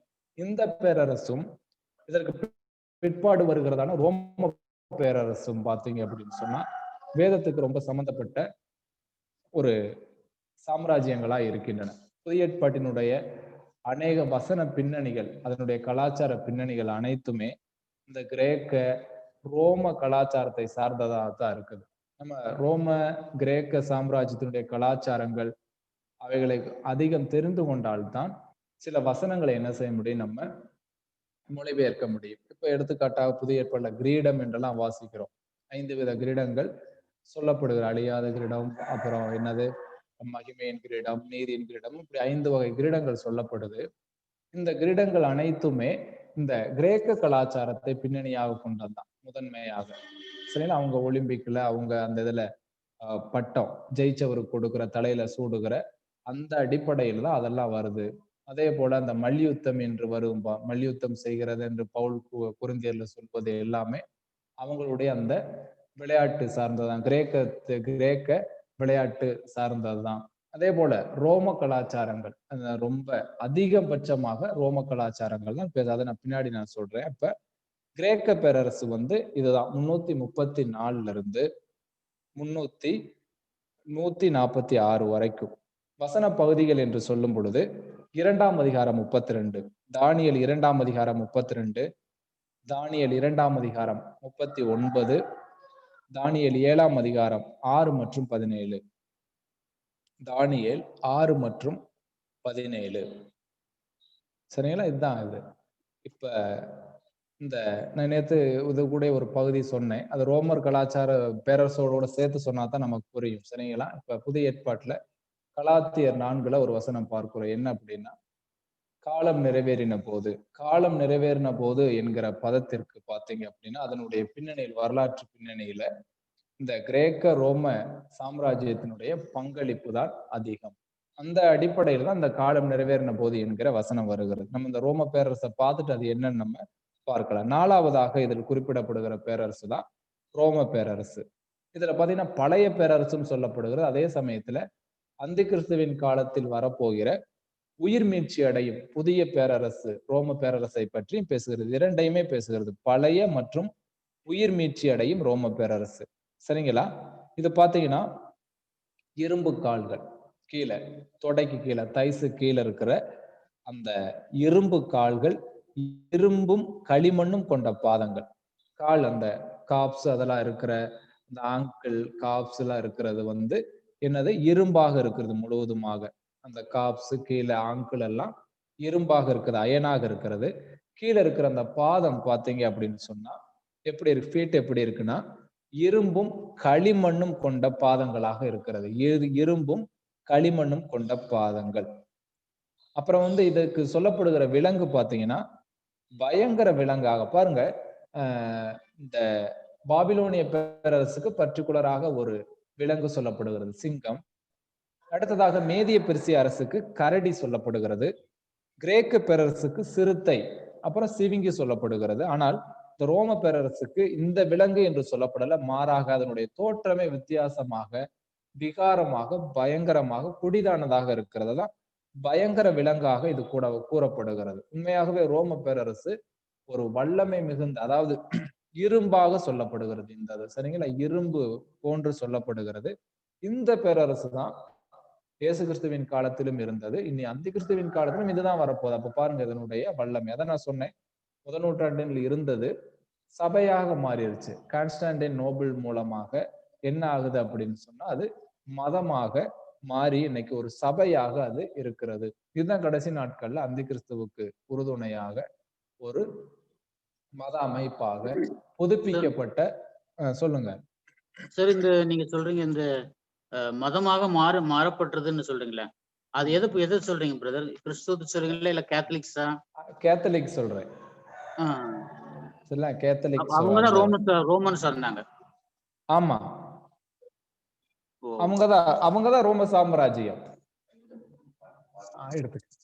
ரோம சாம்ராஜ்யமாக அவங்கதான் இருந்தாங்க. அந்த அதாவது பாத்தீங்க அப்படின்னா அந்த கிறிஸ்துவுக்கு பின் அந்த 300 வாக்குல என்ன கான்ஸ்டான்டின் நோபல் என்கிற ராயன் என்ன செய்யறாரு அப்படின்னா, அவர் சொப்பனத்துல பாத்தீங்கன்னா ஏதோ சிலுவை அடையாளம் மூலமாக போருக்கு சென்று வெற்றி பெறுவதாக ஒரு சொப்பனத்தை பார்க்கிறார். சரிங்களா? சொப்பனம் பார்த்ததுனால உண்மையாகவே அடுத்து என்ன செய்யறாருன்னா தன்னுடைய படைகள் எதிர் நாட்டுக்கு போகும் பொழுது அவங்க என்ன செய்யறாங்க அப்படின்னா கைகள்ல சிலுவை கொடிகள், சிலுவை அடையாளம் போட்ட கொடிகளை கொடுத்து அனுப்புறாரு, சிலுவை போர்ன்ற மாதிரி. அதன்படியே என்ன செஞ்சுட்டாங்க, போய் இந்த ரோம பேரரசு வெற்றி பெற்றது எதிரி நாட்டை. வெற்றி பெற்றனால அவர் என்ன செய்யறாருன்னா, அப்ப இவர் உண்மையான கடவுள் தான், சக்தி வாய்ந்தவர் என்று சொல்லி கத்தி முனையில என்ன செய்தாரு, ரோம சாம்ராஜ்யத்தை அனைத்து மக்களையும் உண்மையான சுவிசேஷத்தை சொல்லி அல்ல, மாறாக கத்தி முனையில் அனைவரும் மதம் மாற்றப்பட்டார்கள். மனம் மாறப்படவில்லை, மாறாக மதமாற்றம் செய்யப்பட்டார்கள். என்ன மதத்துல இருக்கிறியோ நீ கண்டிப்பாக கிறிஸ்தவத்துக்கு வரணும் அப்படின்னு மாறுறாங்க. இப்படி வந்ததான் இந்த ரோமன் கேத்தலிக், அதான் உலகமயமாதல். எல்லாமே இருக்கும், அந்த உலகம் எல்லாமே அந்த சபையில இருக்கும். பாருங்க, கத்தி முனையில மாற்றுறாங்க. அப்படி வந்தபோது அந்த தப்பான ஞானஸ்நானம் என்கிற தெளிப்பு ஞானஸ்நானம், தேவையில்லாத ஞானஸ்நானம் எல்லாம் அவங்க கொண்டு வந்ததுதான். அப்புறம் இன்னும் பல அஞ்ஞான விக்கிரக வழிபாட்டு முறைமைகள் எல்லாமே அவங்க கொண்டு வந்ததான். மரியாள் வணக்கம். அதாவது பாத்தீங்கன்னா அந்த கத்தி முனையில மதமாற்றப்பட்ட மக்கள் என்ன செய்யறாங்கன்னா, இவங்களுக்கு தண்ணியில முங்கி ஞானஸ்தானம் வாங்குறதுக்கு போர் அடிக்குது. ஆகவே அவர் என்ன செய்யறாரு, கணக்கெடுப்பு நடத்துறாரு. எல்லாத்தையும் நிக்க வச்சு என்னது அதை ஓட்டு எப்படி கைதூக்குற மாதிரி ஓட்டு நடப்பிக்கிறாரு. தண்ணியில முங்கி ஞானஸ்தானம் வாங்குறவங்க எல்லாம் கைதூக்குங்கன்னா கொஞ்சம் பேர் தூக்குறான், 1-2 பேர். சும்மா தெளிச்சு ஞானஸ்நானம் வாங்குறவங்க எல்லாம் கை தூக்குங்கன்னா எல்லாமே தூக்கிட்டான். உடனே சொல்லிட்டாரு, தெளிப்பு ஞானஸ்நானம் தான் முடிஞ்சு போய்க்க. அதுதான் அப்படி வந்தது. அது போல விக்கிரக ஆராதனை. இந்த விக்கிரக ஆராதனை ஏற்கனவே முன்னாடி இவங்க என்னன்னா இந்த கடவுள்கள் ரா என்கிற சூரிய கடவுள், இந்த மற்ற கடவுள்களை வணங்கி வந்தாங்க. இப்ப பாத்தீங்கன்னா ஒவ்வொரு சாம்ராஜ்யத்துக்கு பிரத்யேகமாக சில தனி முதன்மையான கடவுள்கள் இருந்தாலுமே ஒவ்வொரு சாம்ராஜ்யமுமே இன்னொரு சாம்ராஜ்யத்துல உள்ள கடவுள்களை தங்களுக்காக தத்தெடுத்து அவங்கள தெய்வமாக வழிபடுற முறைதான் இருந்துச்சு. இப்ப அசிரியர்கள் எடுத்துட்டு எகிப்தியர்கள் எடுத்துட்டு அங்கிட்டு இருந்து அசிரியர்கள் எடுத்து கும்பிட்டாங்க சிலதை. அதுல இருந்து பாபிலோனியர்கள் சிலதை எடுத்து வச்சாங்க. அப்படி மாறி மாறி அப்ப கிரேக்க கடவுள்களும் சில இதுல இருந்தது. ரா கடவுள்லாம் இவர்கள் சூரிய பகவானை டிசம்பர் 25 வருது பாருங்க. அது ரோமர்களுடைய அந்த ரா என்கிற சூரிய கடவுள். நம்ம ஏற்கனவே படிச்சிருக்கோம். இந்த ரா என்பது எகிப்திய கடவுள் தான், முதன்மை கடவுள், ஆண் கடவுள். ஆனால் இவர்களும் அதை வழிபட்டாங்க. சரிங்களா, அடாப்ட் பண்ணி தெய்வங்களை விட்டு கொடுக்க மாட்டாங்க. ஏன் அவங்களுடைய எண்ணம் என்னன்னா, ஒவ்வொரு சாம்ராஜ்யத்துல அவங்கவுங்க வைத்து வணங்குகிற தெய்வத்திற்கு ஏதோ ஒரு வல்லமை இருக்குது, நம்ம எடுத்து அதை வணங்கணும் என்று சொன்னா நமக்கு ஏதோ விதத்துல அது உதவும் என்ற நம்பிக்கையில் அப்படி தெய்வ வழிபாடுகள் இருந்தது. அடாப்ட் பண்ணி இது பண்றது. அப்படியாக இந்த டிசம்பர் 25 அந்த கடவுளுக்கு வணங்கினதுதான். இப்ப இந்த மக்கள் போய் தங்களுக்கு விக்கிரக வணக்கத்துல இருந்த போது பல தெய்வ வணக்கங்கள் இருந்தது. இப்ப நாங்க என்ன செய்யணும் வேண்ட போய் முறையிடும் போதுதான் இவர் என்ன செய்யறாரு அப்படின்னா, சரி நீங்க அதெல்லாம் கும்பிட வேணாம், கிறிஸ்தவத்துல வேதத்துல என்னென்ன புனிதர்கள் சொல்லப்படுறாங்க, அதாவது பவுலு, பேதுரு, இப்படி இந்த ஆள்களை எல்லாம், அதாவது உண்மையாக இத பின்பற்றி வருகிற புனிதர்களை எல்லாம் என்ன செய்யுங்க, தெய்வமா வழிபட்டுக்கங்கன்னு ஒரு இதை கொடுக்குறான். அந்த அடிப்படையில தான் என்ன செய்ய இந்த விக்கிரக ஆராதனை வந்தது. இந்த மரியாள் வணக்கம், இந்த குழந்தை இயேசு வணக்கம், அந்தோணியார் வணக்கம் என்கிற அந்த சீசர்களின் வணக்கம் இப்படித்தான் வந்தது. போய் கேட்ட அடிப்படையில தான் அவன் வைக்கிறேன். அப்ப டிசம்பர் 25 என்ன செஞ்சீங்க, ரா என்கிற சூரிய கடவுளை வணங்குனீங்க. இனி என்ன செய்யுங்க, அதே நாள்ல இயேசு கிறிஸ்து பிறந்ததாக சொல்லி அதை நீங்க கும்பிட்டுக்கங்கன்னா. அதே போல நியூ இயர் 1ஆம் தேதி வருது பாருங்க, அது கூட அந்த ரோம கடவுள் ஜனூஸ் என்கிற கடவுள் தான். ரோம கடவுளாகிய ஜனூஸ் என்கிற கடவுள். அந்த கடவுளுக்கு பாத்தீங்கன்னா 2 முகங்கள் இருக்கும். முன்னாடி பார்த்த மாதிரி ஒண்ணு, பின்னாடி பார்த்த மாதிரி ஒண்ணு. அது ஏற்கனவே அவங்க வைத்து வழிபட்டாங்க. என்னன்னா அந்த அந்த நியூ இயர் அப்ப அவங்க என்ன செய்வாங்க அப்படின்னா, அந்த சிலையை வைத்து பழைய முகம் பழைய வருடத்திற்குரியது, புது முகம் புதிய வருடத்திற்குரியது என்ற அடிப்படையில் இந்த ஜனுஸ் கடவுளை அவர்கள் பிரத்யேகமாக வழிபட்டு வந்தாங்க. ஜனவரி என்கிற மாதம் அந்த கடவுளின் பெயர்ல தான் வருது. இந்த மாதங்கள் எல்லாமே ஒவ்வொன்றை சார்ந்ததுதான். இந்த ஜனவரி என்பது ஜனுஸ் என்கிற அந்த புது வருட கடவுள், அந்த 2 முகங்களை கொண்ட ரோம கடவுளினுடைய இதுதான். இந்த விழாலாம் அதுதான் இந்த நியூ இயர் அப்படிலாம். சரிங்களா, அந்த டிசம்பர் 25 ரா கடவுளை வணங்கின தினம். அப்புறம் என்னன்னா ஜனவரி 1 இந்த ஜனுஸ் கடவுளை வணங்கின இதுதான். இப்ப இவங்க கிறிஸ்டியானிட்டிக்கு போகவும் இவங்களுக்கு ஒரு இது வேணுமேன்னு சொல்லி டிசம்பர் 25 கிறிஸ்து பிறந்ததா மாத்திக்க. சரிங்களா, இதெல்லாம் கிபி 300க்கு பிறகு நடக்கிறது. நீ என்ன ஜனுஸ் அந்த வழிபட்ட இப்ப என்ன செய்ய, அன்னைக்கு இயேசு கிறிஸ்துவ வணங்கின்ற மாதிரி அவங்க கொண்டு வந்தாங்க. சரிங்களா, அப்ப கேட்பாங்க, ரா என்கிற இன்னைக்கு அநேகர் அப்படிதான் சொல்றாங்க, ரா என்கிற கடவுளுக்காக அது வணங்கினதுன்னா டிசம்பர் 25, அப்ப நம்ம கிறிஸ்துமஸ் கொண்டாடக்கூடாது அப்படின்னு சொல்லுவாங்க. என்னன்னா இன்னைக்கு அநேகர் சபையில கொண்டாடுறாங்க.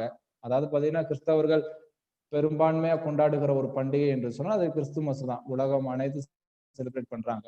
சரிங்களா, ஆனாலுமே சில சபையில அதை கொண்டாடினாலும் அதை என்ன செய்யறாங்கன்னா சுவிசேஷத்திற்கு ஏதுவாக மற்றவர்களை அழைத்து தங்கள் வீட்டுல ஆகாரங்கள் கொடுத்து சுவிசேஷம் சொல்வதற்காக பயன்படுத்துறாங்க. அப்படி பயன்படுத்துவது தப்பே கிடையாது. சூரிய கடவுளை 25ஆம் தேதி வழிபட்டாங்க, உண்மைதான். ஆனால் இன்னைக்கு நம்ம ஆட்கள் அன்னைக்கு நினைவு கூறுறது சூரிய கடவுளை கிடையாது, இயேசு கிறிஸ்துவத்தான். வேதம் சொல்லுது, எந்த நாளிலும் தேவனை தொழுது கொள்ளலாம், ஆராதிக்கலாம். ஆராதனை என்பதற்கு எந்த ஒரு இடமோ எந்த ஒரு நாளோ எந்த இதுவுமே தேவையில்லை, எப்பொழுது வேணாலும் ஆராதனை செய்யலாம். அப்ப 25ஆம் தேதி நம்முடைய மக்கள் என்ன செய்யறாங்க அப்படின்னா இயேசு கிறிஸ்துவத்தான் நினைவு கூறுகிறார்களே தவிர சூரிய கடவுளை நினைவு கூறல. அப்ப நம்ம ஆட்கள் என்ன சொல்றாங்க அப்படின்னா 25ஆம் தேதி ரா கடவுளை வழிபட்டது, நீ எப்படி அன்னை கொண்டாடலாம்? அப்படி பார்த்தீங்கன்னா நம்ம எந்த தினத்திலையும் தேவனை நினைவு கூற முடியாது. ஏன்னா ஞாயிற்றுக்கிழமை ஒரு கடவுளுக்கு ராவு காலர் இதுன்னு பார்த்து செய்யறான், திங்கக்கிழமை ஒரு கடவுளுக்கு செய்யறான், செவ்வாய்க்கிழமை ஒண்ணு. அப்படி பார்த்தா கிறிஸ்தவர்கள் இந்த உலகத்துல வாழவே முடியாது. தான் பவுல் சொன்னார், இந்த உலகத்தை விட்டு வெளியே போகணும்னு சொன்னா நம்ம என்ன செய்யணும், செத்துதான் போக முடியும், வாழ முடியாது. ஆகவே அது ஒரு தப்பு இல்லை. அதாவது சுவிசேஷத்துக்கு எதுவாக தேவனுடைய நம்ம மகிமைக்காக நம்ம அதை எடுத்துக்கொண்டால் தப்பு கிடையாது, அவ்வளவுதான். சரிங்களா, அதை போய் பெருசா ஒரு இதாக்கி செய்யறது, நம்ம அதை போய் ஒரு விவாதத்துக்கு கொண்டு போக வேண்டிய அவசியமே கிடையாது. சரிங்களா, அதை நம்ம புரிந்து கொள்ளணும். Thank you sir. அப்ப ரோம பேரரசு பாத்தீங்கன்னா இதுல என்ன சொல்லப்படுதுன்னா பழைய மற்றும் உயிர்மீட்சி அடையும் 2 ரோம பேரரசுமே சொல்லப்படுகிறது. சரிங்களா? இது இரும்பு கால்கள், அப்புறம் இரும்பும் களிமண்ணும் கொண்ட பாதங்களுமாக பயங்கர விலங்காக இது கூறப்படுகிறது. இதனுடைய காலம் பாருங்க, சுமார் கிறிஸ்துவுக்கு முன் 146 இருந்து 476 வரைக்கும், கிபி 476 வரைக்கும் ரோம பேரரசு இருந்தது. சரிங்களா? 476 வரைக்கும் ரோம பேரரசு இருந்தது. இப்பதான் நம்ம சொன்னது போல அந்த லத்தீன் மொழி கிபி 404 லத்தீன் மொழி உலக பொதுமொழியாக வழங்கப்பட்டது. இந்த காலங்கள்ல தான் லத்தீன் வல்கேட்டு என்கிற வேதமும் நடைமுறைக்கு வருகிறது. சரிங்களா? வில்லியம் இவர் ஜெரோம் என்பவர் மூலமாக அந்த காலங்களில் அது வருகிறது. அப்ப இந்ததான் இதனுடைய வேத பகுதிகள் பாருங்க. தானியேல் 2:33, அப்புறம் 2ஆம் அதிகாரம் 41 இருந்து 43, அப்புறம் 7ஆம் அதிகாரம் 7, 8, 11, 7ஆம் அதிகாரம் 7வது வசனம், 8வது வசனம், 11வது வசனம், 24வது வசனம், 25வது வசனம். வேத பகுதியில் 2:33, 2:41 இருந்து 43, 7ஆம் அதிகாரம் 7 இருந்து 8, 7ஆம் அதிகாரம் 11, 24, 25 எத்தனை வசனங்கள். சரிங்களா? இது இந்த 2 சாம்ராஜ்ய பத்தி இணைத்து நம்ம பேசும்பொழுது அப்படின்னா கலாத்தியர்ல நம்ம வாசிக்கிறோம். கலாத்தியர்ல நான் ஏற்கனவே சொன்னது போல காலம் நிறைவேறின போது என்கிற ஒரு குறிப்பை நம்ம பார்க்கிறோம். சரிங்களா? காலம் நிறைவேறின போது நம்ம வாசிச்சு விட்டுறோம். ஆனா வரலாற்று பின்னணியின்படி பார்க்கும் பொழுது இயேசு கிறிஸ்துவானவர் இந்த உலகத்திற்கு வரும்போது சரியாக காலம் நிறைவேறி இருந்தது. நம்ம அந்த காலம் நிறைவேறி என்பதை இயல்பா நம்ம எவ்வளவோ வருஷங்களா வாசித்து வர்றோம். இருந்தாலுமே அதை நம்ம கூர்ந்து கவனிப்பது கிடையாது. சும்மா காலம் நிறைவேறின போதுன்னா அப்ப பிறக்கிற போது அப்படின்ட்டு நம்ம முடிச்சுக்கிறோம். சரிங்களா? இப்ப பிரசங்கில நம்ம வாசிக்க முடியுது. 3ஆம் அதிகாரத்துல என்ன வாசிக்கிறோம்?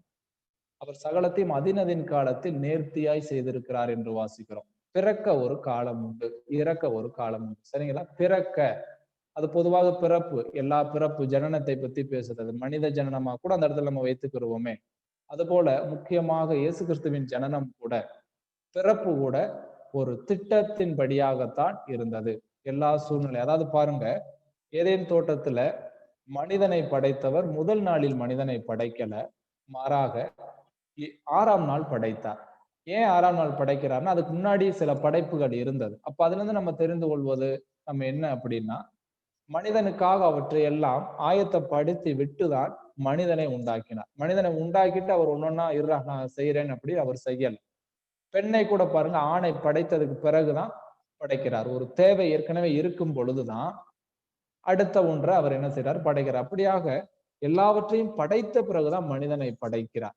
நம்ம அதை புரிந்து கொள்ளணும். அந்த அடிப்படையில தான் குமாரனுடைய பிறப்பு கூட அதற்கு பிறக்கும் பொழுது அது ஒரு ஆயத்தம் அங்கு இருந்தது, ஆயத்தம் செய்யப்பட்டிருந்தது என்பது அந்த வசனத்திலிருந்து நம்ம தெரிந்து கொள்ளணும். அதாவது வரலாற்றை நம்ம ஆராய்ந்து பார்க்கும் பொழுது, வேதத்தின் அடிப்படையில் ஆராய்ந்து பார்க்கும் பொழுது, அந்த கால நிறைவேறின போது என்கிற பதத்தில் இந்த 2 சாம்ராஜ்யங்களின் பங்களிப்பு அதிகமாய் உள்ளது. எந்தெந்த சாம்ராஜ்யம்னா கிரேக்க பேரரசு சாம்ராஜ்யமும் ரோம சாம்ராஜ்யமும். சரிங்களா? இப்ப பார்க்கும் பொழுது 4 காரியங்கள் அந்த காலம் நிறைவேறின போதுல உள்ளடங்குது. என்னென்ன அப்படி பார்க்கும்போது, ஒன்று மொழி.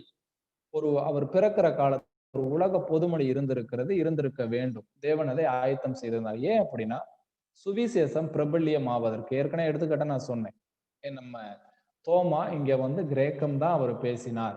ஏன்னா அது உலக பொதுமொழியாக இருந்தது. வீட்டில் சொந்த மொழிகளை பேசிக்கொண்டாலும் அலுவல் மொழியாக சாம்ராஜ்யத்தினுடைய பொதுமொழியாக கிரேக்க மொழி திகழ்ந்தது.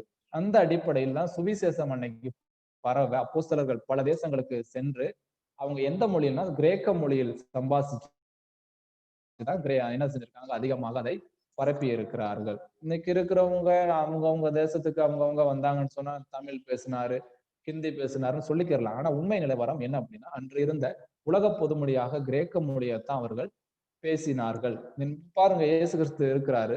இயேசு கிறிஸ்து ஒரு கானானிய ஸ்திரீ பேசுது. கானானிய ஸ்திரீ பேசுற மொழி வேற, இயேசு கிறிஸ்துவானவர் பேசிக்கொண்டிருந்த அராமிக் மொழி வேறு. சரிங்களா? அப்ப நமக்கு தமிழ்ல கானானிய ஸ்திரீ வந்து பேசுறதும் தமிழா தெரியுது, இயேசு பேசுறதும் தமிழா தெரியுது. ஏன்னா தமிழ்ல எழுதிருக்கனால தமிழா தெரியுது. இங்கிலீஷ்ல இங்கிலீஷ் தான் தெரியும், இங்கிலீஷ் 2 பேரும் பேசுன மாதிரி. ஆனால் பாத்தீங்க அப்படின்னா கானானிய ஸ்திரீனுடைய மொழி வேறு, இவருடைய மொழி வேறு. அப்ப அவங்க அங்க பேசிக்கொண்டது, சம்பாசித்தது கிரேக்கம். நான் ஏற்கனவே அதுக்கு அத்தாட்சியா சொன்னேன். இந்த மலை பிரசங்கத்துல பாத்தீங்கன்னா கிரேக்க மொழியும் அதுல ஆடா இருக்குது, கிரேக்க மொழி பதங்களும் வருகிறது.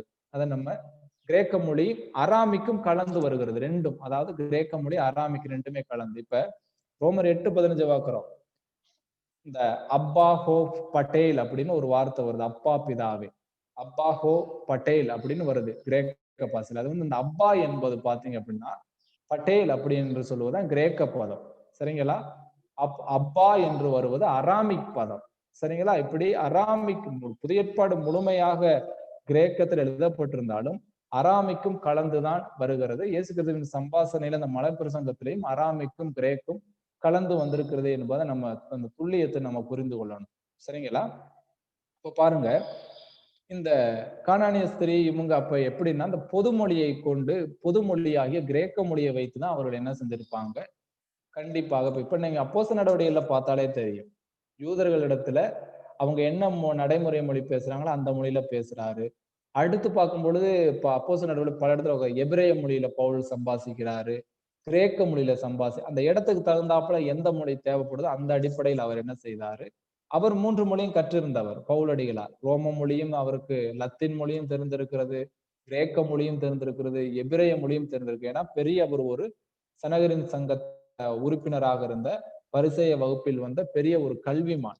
சரிங்களா? பவுலடிகளார் வந்து கமாலியலுக்கு அடுத்தபடியாக வர வேண்டிய ஒரு ரஃபானாக அவர் என்ன செய்தார், திகழ்ந்தார். ஆகவே அனைத்து மொழிகளிலும் அவர் சாதுரியவானாக இருந்தார் என்பதை நம்ம நினைவு கொள்ளணும். அப்ப பாருங்க, உலக பொதுமொழியாக இருந்தது, அதுதான் காலம் நிறைவேறின போது என்பதுல முதலாவது காரியம். சுவிசேஷம் பிரபல்யம் ஆவதற்கு, எங்கும் தங்குதடையின்றி பரவுவதற்கு இந்த கிரேக்க மொழி அன்று பயன்பட்டது. காலம் நிறைவேறல, அதுல ஒரு காரியம், அது ஒரு காரியம். அந்த உலக பொதுமொழி, உலகத்தின் முதல் சர்வதேச மொழி அந்த மொழிதான். நேற்று நான் உங்களுக்கு சொன்னேன். அடுத்து இரண்டாவது காரியம் என்ன அப்படின்னு பார்க்கும் பொழுது சாலைகள். சரிங்களா? சாலைகள்னா ஹைவேஸ். ஒரு ஊர் விட்டு இன்னொரு ஊருக்கு போறதுக்கு வெறும் கப்பல் பயணம் மட்டுமே இருந்தது. சில தேசங்களுக்கு கப்பல்லையே போக முடியாது. ஆனால் ரோம பேரரசு வரும்பொழுதுதான் என்ன ஆகுது அப்படின்னா சாலைகள், நெடுஞ்சாலைகள் அமைக்கப்படுகிறது. சொல்லுவாங்க all roads lead to Rome அப்படின்னு சொல்லுவாங்க. அனைத்து சாலைகளும், அதாவது அனைத்து சாலைகளும் ரோமாபுரிக்கு வழிநடத்துகிறது என்பது பண்டைய கால ஒரு புகழ்பெற்ற ஒரு பழமொழி சொல். சரிங்களா? All roads lead to Rome என்று சொல்லுவாங்க. சரிங்களா? அந்த இது பாத்தீங்க அப்படின்னா அந்த சாலைகள் வழிகளை இன்னொரு பட்டணத்திலிருந்து இன்னொரு பட்டணத்திற்கு ஒரு கனெக்டிவிட்டி இருப்பதற்காக, உதவிக்காக இந்த சாம்ராஜ்யம் தான் ஹைவேஸ் என்கிற நெடுஞ்சாலைகளை உலகத்தில் அறிமுகப்படுத்தியது. அதை நம்ம புரிந்து, அது நிமித்தமாக அவர்கள் சுவிசேஷம் அங்கு இங்கு கடந்து செல்வதற்கு, பல இடங்களுக்கு போவதற்கு அது ஏதுவாக இருந்தது. பல கட்டடங்களையும் அவர்கள் புதுப்பித்தார்கள். இரண்டாவது காரியம் காலம் நிறைவேறின போதுல. மூன்றாவது காரியம் என்ன அப்படின்னு பார்க்கும்பொழுது புத்திர சுவிகாரத்தின் சட்டம். வேதம் நமக்கு சொல்லுகிற பிரத்யேக காரியம், இந்த நம்மை தேவன் இன்று எப்படி தெரிந்திருக்கிறார் அப்படின்னா புத்திர சுவிகாரத்தின் அடிப்படையில் தான் பிள்ளைகளாக தேர்ந்தெடுக்கிறார். டைரக்டாக இல்ல, மாறாக புத்திர சுவிகாரம் என்கிற அந்த ஒரு காரியத்தின் மூலமாகத்தான் தம்மை பிள்ளைகளாக எடுத்திருக்கிறார். இந்த பாரம்பரியம் பல தேசங்கள்ல பண்டைய காலங்கள்ல இருந்தே இருக்குது. பிள்ளை வேணும்னா ஒரு ஆளை தத்தெடுத்துக்கிறது. ஆனா பாத்தீங்க அப்படின்னா அவைகளுக்கும் இந்த ரோம பேரரசினுடைய புத்திர சுவிகாரத்தின் சட்டம், அதாவது இந்த ரோம பேரரசு தான் சட்டப்பூர்வமாக அந்த தத்தெடுக்கிற ஒரு மகனுக்கு என்னென்ன உரிமைகள் வழங்கப்பட வேண்டும் என்பதை அடிப்படையாக வைத்து ஒரு பரிபூர்ண நிலையில் இந்த சட்டத்தை அமலுக்கு கொண்டு வந்தது இந்த ரோம பேரரசு தான். அதுக்கு முன்னாடி பல கலாச்சாரங்களில் நாட்டில் இந்த சட்டம் இருந்தாலும் கூட சும்மா எடுத்து வச்சுக்கிடுவாங்க. ஆனா ஃபுல் உரிமைலாம் சொல்ல முடியாது. சும்மா பிள்ளைன்ற மாதிரி ஒரு மாதிரி வச்சுக்கிடுவாங்க, அவ்வளவுதான். ஆனா இதுதான் இந்த ரோம கலாச்சாரம் தான் என்ன செய்யுதுன்னா, சட்டம் முடியாது, நீ எடுக்கிற அப்படின்னா உன்னுடைய பிள்ளைக்கு என்ன சமமோ, உண்மையில என்ன உரிமை, அதே போல அந்த பிள்ளைக்கு உரிமை இருக்குது, நீயும் சொத்தை பகிர்ந்து கொள்ளும். இந்த அடிப்படையில தான், இந்த ரோம சட்டத்தினுடைய புத்திர சுவிகாரத்தின் அடிப்படையில தான் நம்முடைய புத்திர சுவிகாரத்தின் படியான வசனங்கள் எழுதப்பட்டிருக்கின்றன. ரோமர் 8:15 பார்க்கிறோம். அந்தபடியே மறுபடியும் பயப்படுவதற்கு நீங்கள் பயமுள்ள ஆவியை பெறாமல் அப்பா பிதாவே என்று கூப்பிடப்படுற புத்திர சுவிகாரத்தின் ஆவியை, இதெல்லாம் ரோம சட்டத்தின் அடிப்படையில் எழுதப்பட்ட வசனங்கள். அதான் நம்ம பார்க்கிறோம். பிதாவினிடத்தில் குமாரனுக்கு என்ன பங்கு இருக்கிறதோ, உரிமை இருக்கிறதோ, அதே போல நமக்கும் உரிமை இருக்கிறது. அந்த அடிப்படையில் தான் இது எழுதப்பட்டிருக்கு. அந்த புத்திர சுவிகார ரோமர்கள் கொண்டு வந்து அந்த சட்டத்தின் அடிப்படையில். சரிங்களா? இதை நம்ம புரிந்து கொள்ளணும். புத்திரர்களாக, மகன்களாக, அந்த ரோமர் 8:15 பார்த்தீங்கன்னா சன்ஸ்ன்னு தான் வரும். அதில் நம்ம இன்னொன்னு நல்லா கவனிக்க வேண்டியது என்னன்னா, ஆண்கள் பெண்கள் எல்லாத்தையுமே, சரிங்களா, இன்னைக்கு இந்த பால் வேறுபாடு காட்டுறோம்ல, ஆண் பெண் எல்லாத்தையுமே சன்ஸ்ன்னு தான் அந்த இடத்துல வசனம் சொல்லுது. மகள்கள் என்று சொல்ல, மகள்களாக தேர்ந்தெடுத்தார்னு சொல்லப்படல. புத்திரர்களாக ஆண்பால்ல தான் தேர்ந்தெடுத்திருக்கிறார். ஆணோ பெண்ணோ சபையில் உள்ள அனைவருமே பிதாவுக்கு மகன் என்ற கோணத்துலதான் தேர்ந்தெடுத்திருக்கப்பட்டிருக்கிறாரே ஒழிய ஆண் பெண் வேறுபாடு அங்க கிடையாது. கிறிஸ்துவுக்கு நம்ம மனவாட்டி என்று சொல்லுது. அந்த மனவாட்டி என்றதுல நம்ம கவனிக்க வேண்டியது என்னன்னா, அதற்கு எதிரானது. எப்படி பிதாவுக்கு ஆண் பெண் சபையில் உள்ள அனைவருமே மகன்களாக இருக்கிறார்களோ, அதே போல கிறிஸ்துவுக்கு மனவாட்டி என்கிற காரியத்தில் அனைவருமே பெண்பாளாக இருக்கிறார்கள். ஆண் என்று தனியா இல்லை, ஆணும் பெண்ணும் சேர்ந்து பெண்பாளாக மனவாட்டியாக இருக்கிறார்கள். இந்த இதை நம்ம துல்லியமா கவனிக்கணும் வேத வசனத்துல. சரிங்களா? அப்ப இந்த புத்திர சுவிகாரத்தின் இந்த ரோம சட்டத்தின்படிதான் தேவன் நம்மை தெரிஞ்சிருக்க. ரோமர் 8ஆம் அதிகாரத்துல அதான் பாக்குறோம். என்னன்னா, அவர் தேவ குடும்பத்துல கிறிஸ்துவானவர் அண்ணனாக இருக்கிறார். அதாவது முதற் பேரானவராக ஒரு தலை பிள்ளையாக இருக்கிறார். மீதி தேர்ந்தெடுக்கப்பட்ட பரிசுத்தவான்களாய் நம்ம எல்லாமே அவருடைய சகோதரர்களாக நம்ம இருக்கிறோம். இயேசு கிறிஸ்து கடவுளாக இருந்தாலும் அவர் நமக்கு அப்பாவாக இருந்தாலும் அதே வேதம் நமக்கு சொல்லுது, அவர் நமக்கு சகோதரனாகவும் இருக்கிறார், மூத்த சகோதரனாகவும் அண்ணனாகவும் இருக்கிறார் என்பதையும் வேதம் பதிவு செய்கிறது. அதையும் தெளிவா புரிந்து கொள்ளணும். இயேசு கிறிஸ்துவ வேதமானது புதிய ஏற்பாடு அப்பா என்ற ரீதியில் சொல்லுது, சிநேகிதன் என்ற ரீதியில் சொல்லுது, மணவாளன் என்ற ரீதியில் சொல்லுது, அதே சமயத்தில் சகோதரன் அண்ணன் என்ற ரீதியிலும் பேசுகிறது. நம்ம மனதில் வைத்துக் கொள்ள வேண்டும். சரிங்களா? அப்ப இதுதான் 3வது காரியம். புத்திர சுவிகாரத்தின் சட்டம் அந்த நிறைவேற்றப்பட்டிருந்த காலத்தில் கிறிஸ்துவானவர் பிறந்தார். 4வது காரியம் மிக முக்கிய காரியம் காலம் நிறைவேற்றத்தில் என்ன அப்படின்னா, சிலுவை மரணம். அவர் வந்ததே மரிப்பதற்காக, அந்த வேலைக்காகத்தான். சரிங்களா? அதுக்காகத்தான் வந்தார், எதற்காகவும் அல்ல. அப்ப பாருங்க, சிலுவை மரணம். அப்பதான் நான் சொன்னேன், ரோம பேரரசு கிறிஸ்துவுக்கு முன் 753 தான் ஸ்தாபிதம் பண்ணப்பட்டது. எப்ப பாருங்க, புதிய ஏற்பாடு தொடங்குவதற்கு கிறிஸ்துவுக்கு பின் என்பதற்கு முன் 7 நூற்றாண்டுகளுக்கு முன்பே உருவாக்கப்பட்டது ரோம பேரரசு. ஆனால் அதில் பல வகை, நான் அடுத்த கிளாஸ்ல நான் சொல்றேன், ஒவ்வொரு சாம்ராஜ்யத்துக்கும் பிரத்யேகமாக ஒவ்வொரு தண்டனைகள், மிக மிக கொடிய கேவலமான தண்டனைகள் இருந்தது. அதே போல ரோம பேரரசிலும் சிலுவை மரணம் என்பது மிக மிக கொடியதான இறுதியான ஒரு மகா பயங்கரமான ஒரு தண்டனை என்று சொல்லலாம்.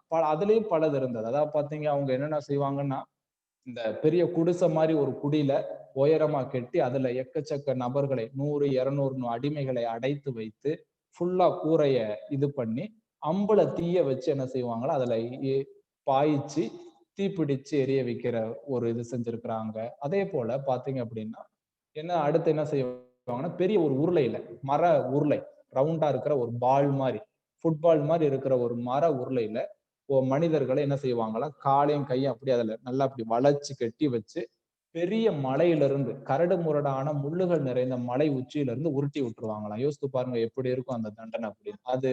அதே போல என்ன செய்வாங்க அப்படின்னா, இந்த நீரோவலாம் பத்தி வாசிக்கும் போது பார்ப்போம், இந்த சாலை ஓரத்துல உள்ள மரங்கள் வச்சிருப்பாங்க. அந்த மரங்கள்ல மக்களை கட்டி விட்டு, கைதிகளை கட்டி விட்டு தீ போட்டு அந்த வெளிச்சத்துல நடக்கிறது, அந்த வெளிச்சத்துல வேற பாவங்கள் ஏதாவது செய்யறது, மது அருந்துவது, இப்படி காரியங்கள். அதே போல பெரிய இந்த கிளேடியேட்டர் ஃபைட்லாம் நம்ம கேள்விப்பட்டிருப்போம். கிளேடியேட்டர்னு சில பிலிம் எல்லாம் இருக்குது. சரிங்களா? அந்த கிளேடியேட்டர் ஃபைட்லாம் அந்த ரோமர்கள் கொண்டு வந்ததுதான்.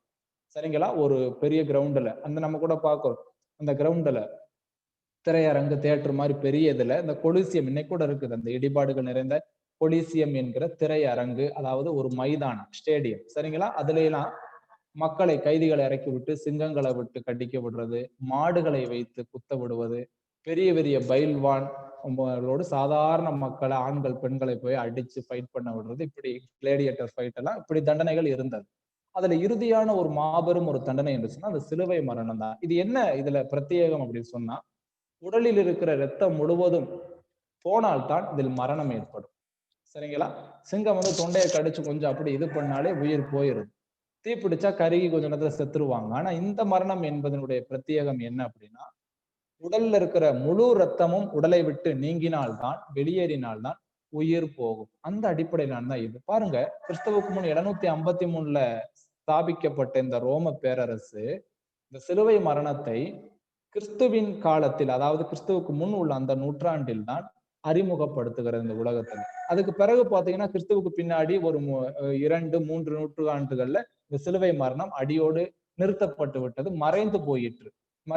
அப்ப பாருங்க, கரெக்டா இயேசு கிறிஸ்து பிறக்கிற காலத்தில் அந்த ரோம பேரரசானது சிலுவை மரணம் என்கிற தண்டனையை அமலுக்கு கொண்டு வருகிறது. நம்மளுக்கு வேதத்துல தெரியும், இயேசு கிறிஸ்துவானவர் ரத்தம் சிந்திதான் மறிக்க முடியும். தீ போட்டு கொள்ள முடியாது, அவரை மலையிலிருந்து உருட்டி விட்டு கொள்ள முடியாது.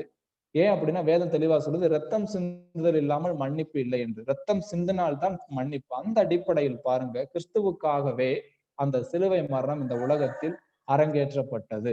நடைமுறைக்கு ரோமர்களால் கொண்டு வரப்பட்டது. இந்த உடல்ல இருந்து ரத்தம் போனாதான் மறிக்கும் என்பதற்கு அத்தாட்சி யோவான்ல பாக்குறோம். இயேசு கிறிஸ்துவானவர் மரித்து விட்டாரா என்பதை செக் பண்ண சொல்றாங்க. பாருங்க, மற்ற 2 கள்ளர்களையும் முழங்கால என்ன செய்யறாங்க, உடைக்கிறாங்க. காலை உடைச்சு பாக்குறாங்க. உயிர் இருக்கிறனால உடைச்சாங்க, புரிந்துக்கொள்ளணும். ஏன்னா அதுல நம்ம காலை, அவங்க உள்ளங்காலை எவ்வளவு பேலன்ஸ் பண்ணி நெஞ்ச தூக்குறாங்களோ அந்த அப்பதான் ஆக்சிஜன் அவங்க சுவாசிச்சு மூச்சு விட முடியும். இப்ப அந்த உயிர் இருக்கும்போது அந்த காலை டக்குன்னு உடைச்சிட்டாங்கன்னா பேலன்ஸ் பண்ண முடியாது, பாடி கீழே தொங்கிரும், நெஞ்சு கூடு.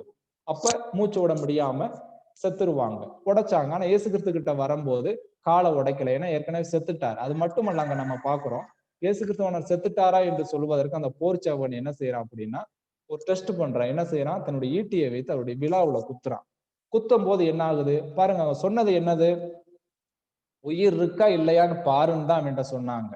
அவன் தொட்டு பார்த்துக்கணும், இழி பார்த்துக்கணும், எதுவும் செய்யல. மாறாக என்னதான் செய்யலாம் வந்தோன்னு, ஏன்னா அந்த சிலுவைக்கென்று சில பிரத்யேக வீரர்களை வைத்திருப்பாங்க. புரிந்துக்கணும், எல்லா பேரும் வரமாட்டாங்க. ஒவ்வொரு தண்டனைக்கும் ஒவ்வொரு ஸ்பெஷலிஸ்ட் இருப்பாங்க, கரெக்டா அதை நிறைவேற்றவங்க. சிலுவை மரணத்துக்கு என்பது ஒரு செட்டு இருக்கும், கரெக்டா அதை முறையா செய்யறவங்க. அந்த அடிப்படையில தான் அதில் பழக்கப்பட்டிருந்த அந்த போர்ச்சவன் என்ன செய்யறான்னா, உயிர் இருக்கா என்பதை டெஸ்ட் பண்ண வந்த உடனே எதுவுமே யோசிக்கல, விழாவுல குத்துறான். குத்துனோன்னு அங்க என்ன ரிசல்ட் நமக்கு வசனம் சொல்லுது, விழாவில் இருந்து ரத்தமும் ஜலமும் வந்தது என்று பார்க்கிறோம், தண்ணி வந்தது என்று. அப்ப உடனே என்ன செய்யறாங்க, என்ன ஆகுதுன்னா செத்துட்டாருன்னு முடிவு பண்றான். எப்படி செத்துட்டாருன்னு முடிவு பண்ணா அப்படின்னா, அவர் உடம்புல இருந்து தண்ணீர் வந்தது. இந்த உடம்புல லைட்டா இருந்த ரத்தம் கலந்து வந்தது, அதுதான் உண்மையை ஒழிய மீதி எல்லாம் ஜலமாக தண்ணீராக வந்தது. உடனே அவை புரிந்து கொண்டா செத்துட்டாருன்னு. அப்ப என்ன அர்த்தம்னா, உடல்ல இருந்த அனைத்து ரத்தம் வெளியேறி விட்டது. இப்ப என்னதான் இருக்குது உடம்புல, எஞ்சி இருக்கிற அந்த வேத நிமித்தம் அந்த சேர்ந்து இருக்கிற தண்ணீர் மட்டும்தான் இருக்கிறது. ஆகவே அவ என்ன செய்யல, அவருடைய முழங்காலை உடைக்கல. அப்ப அதுதான் பரிசோதனை. உடல்ல இருக்கிற முழு ரத்தமும் வெளியேறும் போதுதான் மரணம் ஏற்படும். சிலர் அப்படி ரத்தம் வெளியேறாம என்ன செய்வாங்கன்னா 1 வாரம் 2 வாரம் அளவுக்கும் தொங்குவாங்க. புண்ணுல அப்படியே பூச்சி வச்சு, கழுகுகள் கொத்தும், பறவைகள் கொத்தும், பயங்கர கொடூரமான மரணம் தான் இது. ஆனா இயேசு கிறிஸ்துவனுடைய உடல் உள்ள அனைத்து ரத்தமும் வெளியேறின உடனேயே அவர் என்ன செய்கிறார், மரித்து விடுகிறார். முக்கியமான 3 இடங்கள்ல அடிக்கிறாங்க, கால்ல, இந்த கையில, இந்த இடத்துல அறையிறாங்க. அப்ப ரத்தம் அனைத்தும் போய் தான் அவர் என்ன செய்யறார், மரணத்தை சந்திக்கிறார். ஆகவே இயேசு கிறிஸ்து இந்த உலகத்தில் வரும்பொழுது இந்த கொடூர மரணமாகிய இரத்தம் உடலிலிருந்து வெளியேறி மரணத்தை ஏற்படுத்தக்கூடிய இந்த சிலுவை மரணம் அறிமுகப்படுத்தப்பட்டிருந்தது. சரிங்களா? அப்ப அந்த காலம் நிறைவேறின போது என்ற காலத்தில் கிறிஸ்து இந்த உலகத்தில் வருவதற்கு ஏதுவாக உலக பொதுமொழியாக ஒரு மொழி இருந்தது, கிரேக்க மொழி. அடுத்ததாக சாலைகள் சுவிசேஷ பிரபலியத்திற்காக அமைக்கப்பட்டிருந்தன. அடுத்தபடியாக வேதத்தின் அந்த நம்முடைய ரட்சிப்பினுடைய திட்டத்திற்கு அடிப்படையாக வேதம் எழுதப்படுவதற்கு ஏதுவாக புத்திர சுவிகார சட்டம் ரோமர்களால் இயற்றப்பட்டிருந்தது, நடைமுறைக்கு வந்திருந்தது. அதே சமயத்தில் முக்கியமாக மீட்பை உண்டாக்கக்கூடிய சிலுவை மரணம் என்பது இந்த உலகத்தில் அறிமுகப்படுத்தப்பட்டிருந்தது. இந்த காலம் நிறைவேறின போது என்கிற காரியத்தில் இந்த 4 காரியங்களும் உள்ளடக்கமாக இருக்கின்றன என்பதை நம்ம மனதில் உறுதியாக வைத்துக் கொள்ளணும். சரிங்களா? அப்ப இந்த கிரேக்க பேரரசும் ரோம பேரரசும் கிறிஸ்துவின் யுகத்திற்கு ஒரு அடிஸ்தலமாக விளங்கிய சாம்ராஜ்யங்களாக இருக்கின்றன. சரிங்களா? இந்த ரோம பேரரசை பத்தி தானியல் எங்கெங்க பாக்குறோம்னா, தானியல் 2ஆம் அதிகாரம் 33வது வசனம், அடுத்து 2வது அதிகாரம் 41 இருந்து 43, அடுத்து 7வது அதிகாரம் 7வது வசனம், அடுத்து 7வது அதிகாரத்துல 8, 11, 24, 25, 7ஆம் அதிகாரம் 7, 8, 11, 24, 25. சரிங்களா? ரோம பேரரசு. சரிங்களா? இப்ப நமக்கு டைம் முடிஞ்சது. இதை வரைக்கும் என்ன செய்யுங்க, மனதில் வைத்துக் கொள்ளுங்க. அடுத்து இதில் நம்ம படிக்க வேண்டியது 1000 ஆண்டு அரசை பத்தியும் சொல்லப்படுது. கல், பெயர்க்கப்படாத கல், அது 1000 ஆண்டு அரசாட்சி. அப்புறம் இன்னும் வருங்கால ரோம பேரரசை பத்தி குறிப்பிட பகுதியும் பார்த்துட்டு, அடுத்து இதில் நிறைய இருக்குது. தானியேலுடைய 7 வார கணக்குகள் நம்ம பார்க்கணும். அடுத்து தானியேல் நூலின் பின்புலம் நம்ம பார்க்கணும். அப்புறம் மறைபொருள் வெளிப்பாடு பற்றிய சில குறிப்புகளை இந்த புத்தகத்தில் நம்ம பார்க்க வேண்டியுள்ளது. அதுபோல இந்த பெயர் காரணங்கள், இந்த சாத்ராக், மேஷாக், ஆபேத்நேகோவுடைய பெயர்களை பற்றி படிக்க வேண்டியிருக்கு. இனி வரும் வகுப்புல நம்ம என்ன செய்வோம், அதை பற்றி கற்றுக்கொள்ளலாம். சரிங்களா? இப்ப ஏதாவது இதுல படிச்சதுல ஏதாவது சந்தேகங்கள் இருக்குங்களா?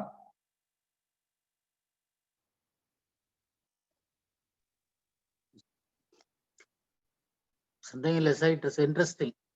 ரொம்ப இன்ட்ரெஸ்டிங்கா இருந்துச்சு. சரி, நன்றி. சரி, கேள்விகள் இல்லைன்னா அடுத்த வகுப்புக்கு நம்ம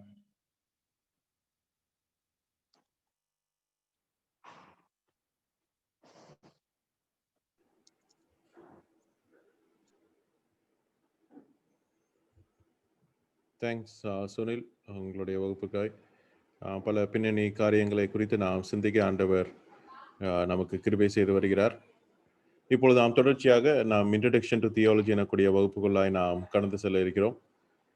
ஊமைகளை எவ்விதமாய் நாம் அர்த்தம் கொள்ள வேண்டும் என்பதை குறித்து நாம் சிந்திக்க ஆரம்பித்தோம் கடந்த கிளாஸ்ல. ஆண்டவருடைய கிருபையினாலே நேற்று நான் மதுரையிலிருந்து கேரளாவுக்கு கடந்து வர ஆண்டவர் கிருபை கொடுத்தார். நேற்று சுகபத்திரமாக யாத்திரையில் ஆண்டவர் கூட இருந்தார்.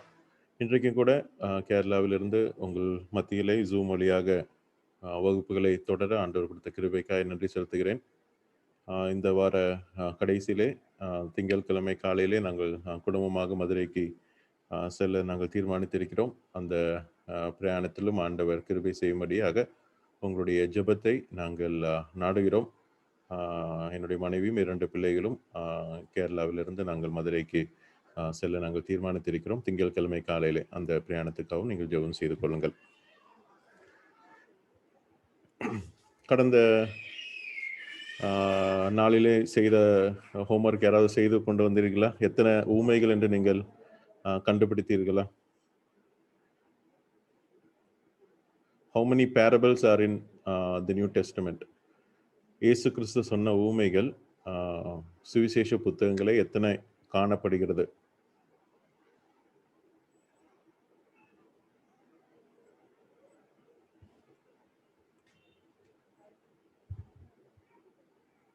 ஓகே, இதனுடைய ஆன்சர் நம்ம இந்த வகுப்பினுடைய கடைசியில் நாம் என்ன செய்ய போகிறோம், நம்ம சிந்திக்க போகிறோம். ஊமைகள் குறித்து நாம் சிந்திக்கும் பொழுது, ஊமைகள் என்று சொல்லும் பொழுது லைஃப் ஸ்டோரிஸ், வாழ்க்கைக்கு சம்பந்தமான சில கதைகளை வைத்து ஒரு சத்தியத்தை ஆண்டவர் விளக்கக்கூடிய ஒரு காரியமாய் காணப்படுகிறது. ஸோ வெறும் அந்த ஒரு ஸ்டோரி, ஒரு இன்சிடென்ட் மட்டுமல்ல, மற்றும் அந்த காரியத்தை குறித்து நாம் சிந்திக்கும் பொழுது சில ஷார்ட் ஸ்டேட்மெண்ட், சில ஒரு வாக்கிய வரிகள் அல்லது ஒரு கேள்வி, அந்த விதமான காரியங்கள் கூட வேதாகமத்திலே ஊமைகள் என்று என்ன செய்யப்பட்டிருக்கிறது, சொல்லப்பட்டிருக்கிறது. அது கிரேக்க பாஷையிலே பேரபோலே எனக்கூடிய வார்த்தையிலிருந்து வருகிறது தான். நம்ம இங்கிலீஷ்ல பேரபிள் என்று சொல்கிறோம், தமிழிலே ஊமை என்று நம்ம சொல்கிறோம். ஸோ பேரா என்று சொல்லும் பொழுது ஒரு சத்தியத்துக்கு அருகாமையிலே எடுத்து காட்டுவதற்காக அது சொல்லப்படக்கூடிய ஒரு காரியம். பேராமெடிக்கல், ஒரு மெடிக்கல் டாக்டருக்கு கூட இருக்கக்கூடிய ஒரு நபர் தான் பேராமெடிக்கல் நபர் என்றும் பேராமெடிக்கல் கோர்சஸ் என்றெல்லாம் நம்ம சொல்கிறோம். பேரா என்று சொல்லும் பொழுது அருகே இருக்கக்கூடியவர், கூட இருக்கக்கூடியவர். ஸோ பேரபிள் என்று சொல்லும் பொழுது ஊமை, அதாவது ஒரு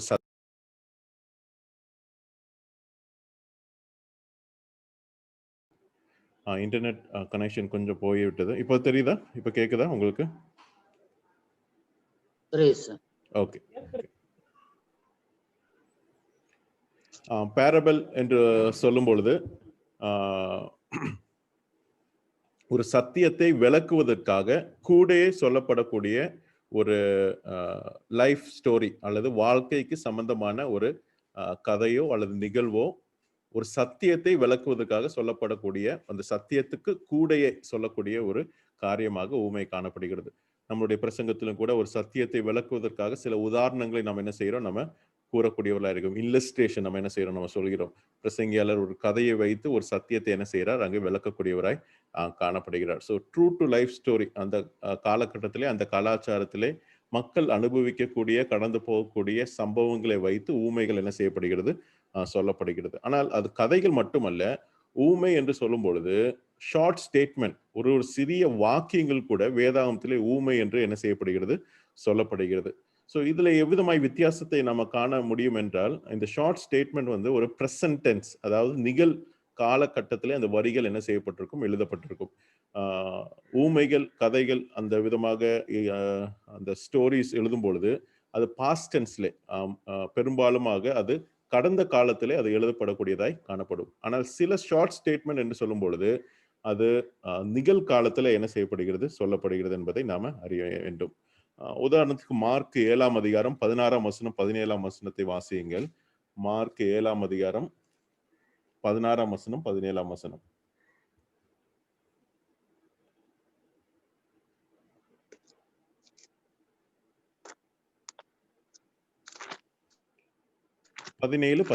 மார்க் 7ஆம் அதிகாரம் 17ஆம் வசனம் 18ஆம் வசனம்.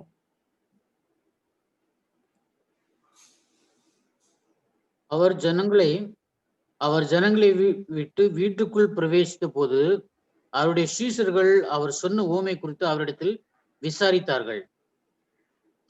அதற்கு அவர் நீங்களும் அப்போ இங்க ஒரு ஊமை குறித்து விசாரித்தார்கள் என்று நம்ம 17ஆம் வசனத்துல பார்க்கிறோம். அதனுடைய ஊமை என்று நாம் பார்க்கும் பொழுது 15ஆம் வசனத்திலே அந்த ஊமையை குறித்து நாம் பார்க்கிறோம். என்ன ஊமை? மனுஷனுக்கு புறம்பே இருந்து அவனுக்குள்ளே போகிறதொன்றும் அவனை தீட்டுப்படுத்தப்பட மாட்டாது. அவன் உள்ளத்திலிருந்து புறப்படுகிறவர்களோ அவைகளை தீட்டுப்படுத்தும். இந்த ஊமையினுடைய விளக்கத்தை அங்கே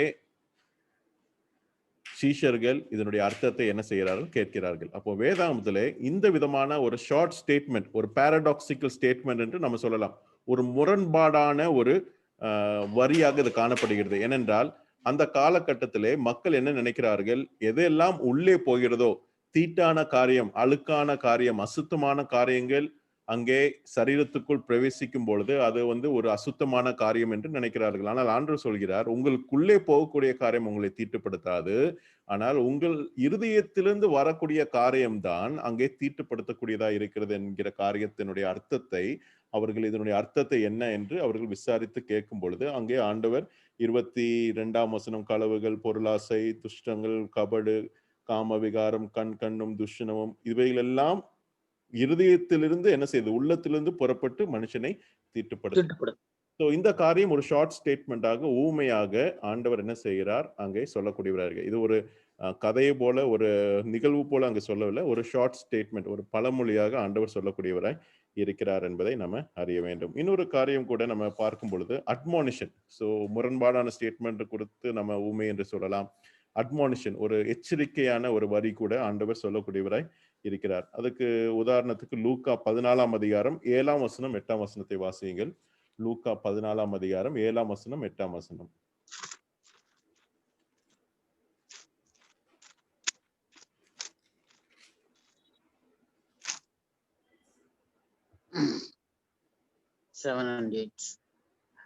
விருந்துக்கு அழைக்கப்பட்டவர்கள் பந்தியில் முதன்மையான இடங்களை தெரிந்து கொண்டதை அவர் பார்த்து அவர்களுக்கு ஒரு ஊமையை சொன்னார். ஒருவனால் கல்யாணத்துக்கு நீ அழைக்கப்பட்டிருக்கும் போது பந்தியில் முதன்மையான இடத்தில் உட்காராதே. உன்னிலும் கனமுள்ளவன் ஒருவேளை அவனால் அழைக்கப்பட்டிருப்பானால் அப்பொழுது உன்னையும் அவனையும் அழைத்தவன் உன்னிடத்தில் வந்து இவருக்கு இடம் கொடு என்பான். அப்பொழுது நீ வெட்கத்தோடு தாழ்ந்த இடத்துக்கு போக வேண்டியதா இருக்கும்.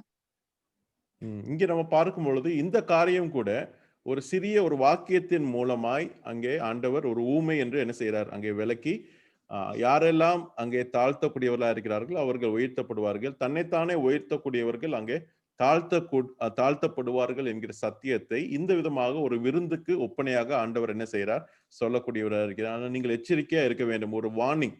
அதனாலே நீங்கள் ஒரு உயர்ந்த ஸ்தானத்துக்கு நீங்கள் என்ன செய்ய வேண்டாம், தேடி போக வேண்டாம். அப்படி போனீர்கள் என்றால் ஆண்டவர் நீங்களைத்தானே நீங்கள் உயர்த்தும் பொழுது ஆண்டவர் உங்களை என்ன செய்வார்? தாழ்த்தக்கூடியவராக இருக்கிறார்.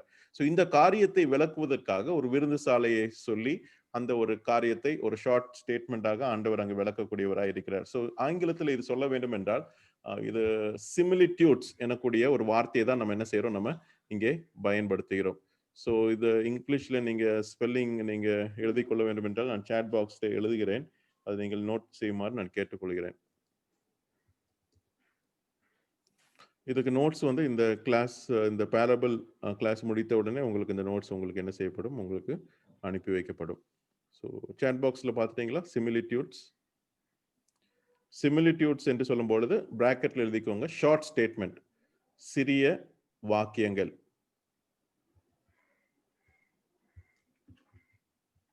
சிமிலிட்யூட்ஸ் என்று சொல்லும் பொழுது ஷார்ட் ஸ்டேட்மெண்ட்ஸ், பிராக்கெட்ல ஸ்மால் ஸ்டேட்மெண்ட். ஸோ ஃபர்ஸ்ட் நம்ம பார்த்தோம் மார்க் 7ஆம் அதிகாரத்திலே முரண்பாடான ஒரு வாக்கியம், பின்பதாக எச்சரிப்பு கொடுக்கக்கூடிய வாக்கியம், அது ஊமை என்று சொல்லப்படுகிறது. பின்பதாக வாழ்க்கையை குறித்த உண்மை, அதுவும் ஊமை என்று என்ன செய்யப்படுகிறது? சொல்லப்படுகிறது. லைஃப் ட்ரூத், அதுக்கு உதாரணத்துக்கு நீங்க எழுதி கொள்ளுங்கள். மத்தேயு 15ஆம் அதிகாரம் 14ஆம் வசனம் 15ஆம் வசனம். மத்தேயு சுவிசேஷம் 14ஆம் அதிகாரம் 15ஆம் வசனம். மத்தேயு சுவிசேஷம் 15ஆம் அதிகாரம் 14ஆம் வசனமும் 15ஆம் வசனமும். அவர்களை விட்டுவிடுங்கள், அவர்கள் குருடருக்கு வழிகாட்டுகிற குருடரா இருக்கிறார்கள். குருடனுக்கு குருடன் வழிகாட்டினால் இருவரும் குழியில் விழுவார்களே என்றார். அப்பொழுது பேதுரு அவரை நோக்கி, இந்த ஊமையை எங்களுக்கு வெளிப்படுத்த வேண்டும் என்றான். அப்போ இதுவும் ஊமை என்று என்ன செய்யப்படுகிறது? சொல்லப்படுகிறது. எது? குருடருக்கு குருடன் வழிகாட்டினால் இருவரும் குழியிலே விழுவார்கள். அப்போ பேதுரு என்ன கேட்கிறார்? இந்த ஊமைக்கு எங்களை அர்த்தத்தை சொல்லுங்கள், இதை வெளிப்படுத்த வேண்டும் என்று அங்கே சொல்லக்கூடியவராய் இருக்கிறார். சோ இந்த ஒரு சிறிய ஒரு ஸ்டேட்மெண்ட் கூட வாழ்க்கையை பிரதிபலிக்கக்கூடிய ஒரு வரியை ஆண்டவர் என்ன செய்கிறார்? ஒரு ஊமை என்கிற அந்த அர்த்தத்திலே அங்கே சொல்லக்கூடியவராய் இருக்கிறார். சோ இதுவும் என்னது? வேதாந்தத்தின் அடிப்படையிலே ஊமை என்று நாம் என்ன செய்ய வேண்டும்? அழைக்க வேண்டும். ஏனென்றால் பரிசேயர்கள் ஆவிக்குரிய நிலைமையிலே அவர்கள் குருடர்களாய் காணப்படுகிறார்கள். நீங்கள் பரிசேயர்களுக்கு பின்பதாக நீங்கள் போனீர்கள் என்றால் அவர்கள் எவ்விதமாய் குழியிலே விழுவார்களோ அதே விதமாக நீங்களும் அதே குழியிலே விழக்கூடியவர்களாய், அவர்களும் ஆவிக்குரிய நிலைமையிலே பலரையும் அங்கே தவறான முறையிலே அவர்கள் வழிநடத்தி செல்கிறார்கள். நீங்கள் அவர்களை பின்பற்ற வேண்டாம் என்கிற காரியம் தான் அங்கே சொல்லக்கூடியவராய் இருக்கிறார் என்பதை நம்ம அறிய வேண்டும். பின்பதாக நாம் பார்க்கும் பொழுது இந்த பாயிண்ட்ல வந்து வாழ்க்கையை குறித்த உண்மை ஊமையாக விளக்கப்படுகிறது. அடுத்த பாயிண்ட் எதுக்கோங்க? இயற்கையை கவனித்து உண்மையை விளக்குதல். இயற்கையை கவனித்து உண்மையை விளக்குதல், அதுவும் ஊமை என்று வேதாகமும் சொல்லக்கூடியதாய் இருக்கிறது. உதாரணத்துக்கு லூக்கா 21ஆம் அதிகாரம் 30ஆம் வசனம். லூக்கா 21ஆம் அதிகாரம் 30ஆம் வசனம். லூக்கா 21:30.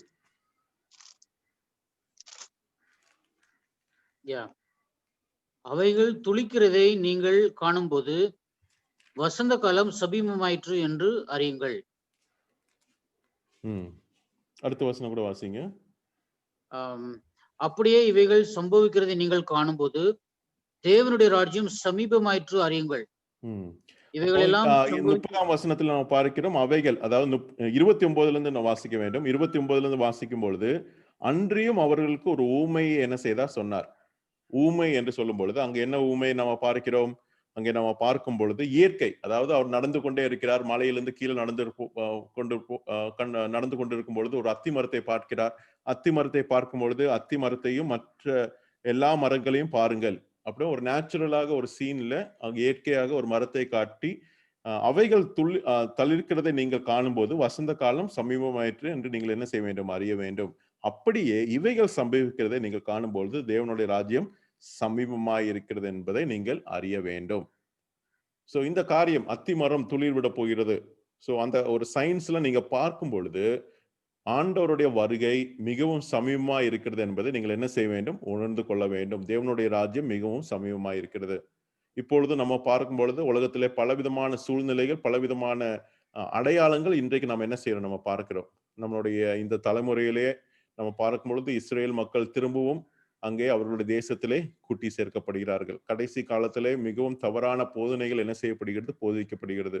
பின்பதாக நாம் பார்க்கும் பொழுது ரோம சாம்ராஜ்யம் திரும்பவும் கெட்டப்படுவதற்கு பலவிதமான அறிகுறிகள் என்ன செய்யப்படுகிறது, காணப்படுகிறது. ஐரோப்பிய யூனியன் போன்ற பல நாடுகளும் ஒன்று சேரக்கூடிய நிலைமையை நம்ம இன்றைக்கு நம்ம பார்க்க முடிகிறது. பின்பதாக குளோபலிசம், உலகமயம் இன்றைக்கு நம்மளுடைய கண் முன்னாக நம்ம என்ன செய்கிறோம், நம்ம பார்க்கிறோம். எல்லா நாடுகளும் ஒன்றாக சேர்ந்து இந்த கொரோனா சமயத்திலும் கூட நம்ம பார்க்கும் பொழுது every nation is working together, எல்லா நாடுகளும் ஒன்றாய் அங்கே செய்யக்கூடிய காரியம். இதெல்லாம் நம்ம பார்க்கும் பொழுது ஆண்டவருடைய வருகை மிகவும் சமீபமா இருக்கிறது. பின்பதாக கம்மிங் மிடில் ஈஸ்ட் பீஸ், அங்கே மத்திய கிழக்கு பகுதியிலே அங்கே சமாதானம் உண்டாகக்கூடிய சந்தர்ப்பங்கள் அதிகமாக இஸ்ரேலுடன் பல நாடுகள் என்ன செய்கிறது, ஒப்பந்தம் செய்து கொண்டிருக்கிறது. இதெல்லாம் நம்ம பார்க்கும் பொழுது தேவனுடைய ராஜ்யம் மிகவும் சமீபமா இருக்கிறது என்பதை நாம் அறிய வேண்டும். ஸோ இந்த காரியத்தை ஆண்டவர் சொல்லும் பொழுது ஒரு ஊமை, ஒரு இயற்கையை பார்த்து என்ன செய்கிறார், அவர் சொல்லக்கூடியவராய் இருக்கிறார். அதே விதமாக லூக்கா 6ஆம் அதிகாரம் 44ஆம் வசனம், அதே இயற்கையிலிருந்து சொல்லக்கூடிய ஊமை லூக்கா 6ஆம் அதிகாரம் 44ஆம் வசனத்தை கூட நம்ம வாசிக்கலாம். லூக்கா 6ஆம் அதிகாரம் 44ஆம் வசனம். அந்த மரம் அதனதன் கனியினால் அறியப்படும். முட்செடிகளில் அத்திப்பழங்களை பறிக்கிறதும் இல்லை, நெருஞ்சி செடிகளில் திராட்சை பழங்களை பறிக்கிறதும் இல்லை. இதுல இருந்து ஆண்டவர் என்ன சொல்ல வருகிறார் என்றால், good action stem from a good heart. நல்ல இருதயத்தில் இருந்துதான் நல்ல ஊழியங்களும் நல்ல செய்கைகளும் அங்கே வரக்கூடியதா இருக்கிறது.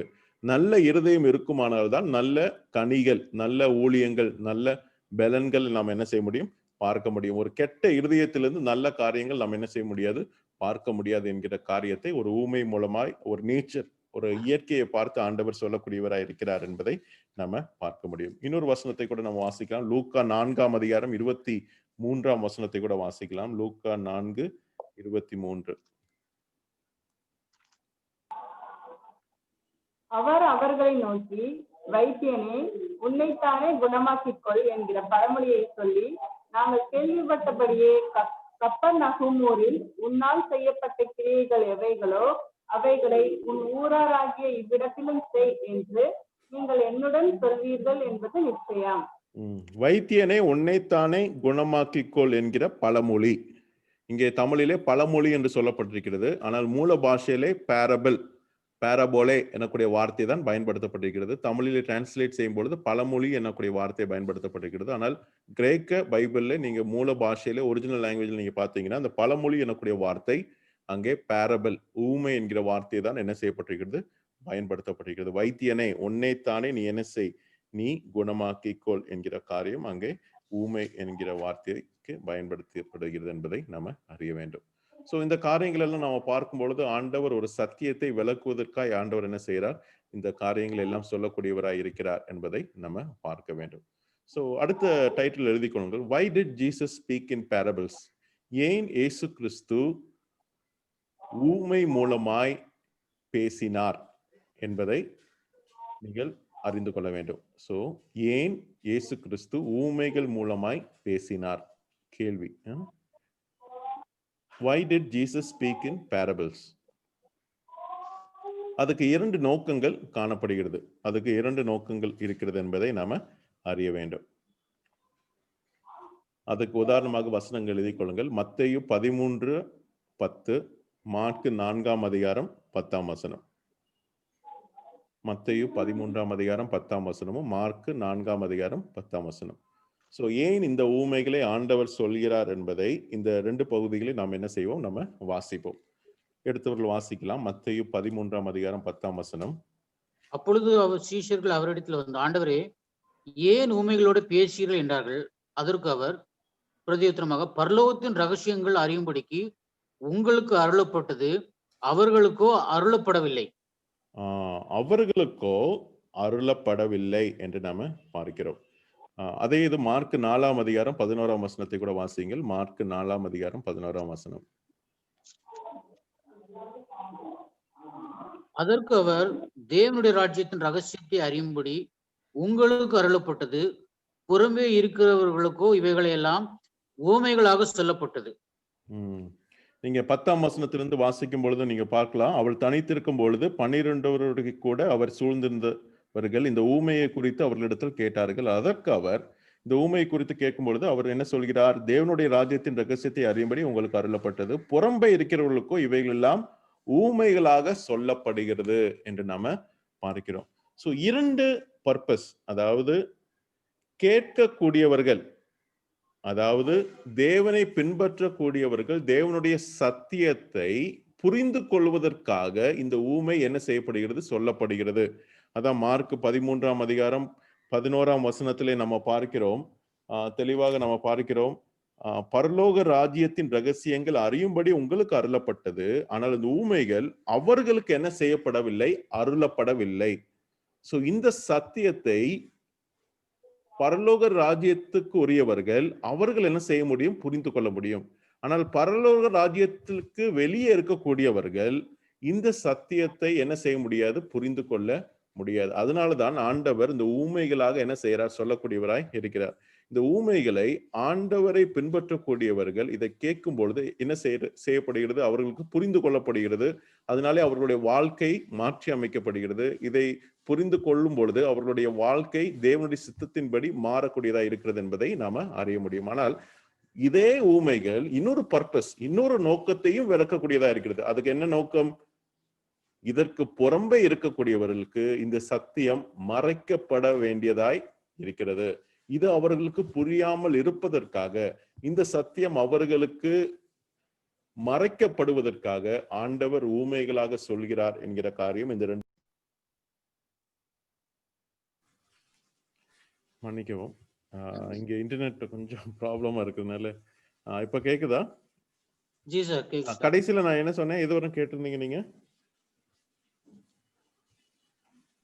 உங்களுக்கு அருளப்பட்டதுன்னு படித்தேன். ஆமா, அதாவது ஆண்டவரை பின்பற்றக்கூடியவர்களுக்கு சத்தியத்தை அறியும்படியாக அவர்களுக்கு அருளப்பட்டது. ஆனால் இந்த பரலோக ராஜ்யத்திலே வெளியே இருக்கக்கூடியவர்களுக்கு இந்த சத்தியத்தை மறைப்பதற்காக அருளப்பட்டிருக்கிறது. புறம்பே இருக்கிறவர்கள் இதை புரிந்து கொள்வதில்லை என்று ஆண்டவர் என்ன செய்யறார், சொல்லக்கூடியவராய் இருக்கிறார். சோ 2 பர்பஸ், அதாவது ஆண்டவரை பின்பற்றக்கூடியவர்களுக்கு சத்தியத்தை விளக்குவதற்கும், ஆண்டவருடைய ராஜ்யத்துக்கு புறம்பே இருக்கக்கூடியவர்களுக்கு அது ஒரு மறைப்பொருளாக இருப்பதற்காக இது ஊமைகளாக சொல்லப்பட்டிருக்கிறது என்பதை மத்தேயு 13:10 மார்க் 4:10, தமிழ் பைபிளே 10:11 எழுதிக்கோங்க, மார்க் 4:10-11 எழுதிக்கொள்ளுங்க.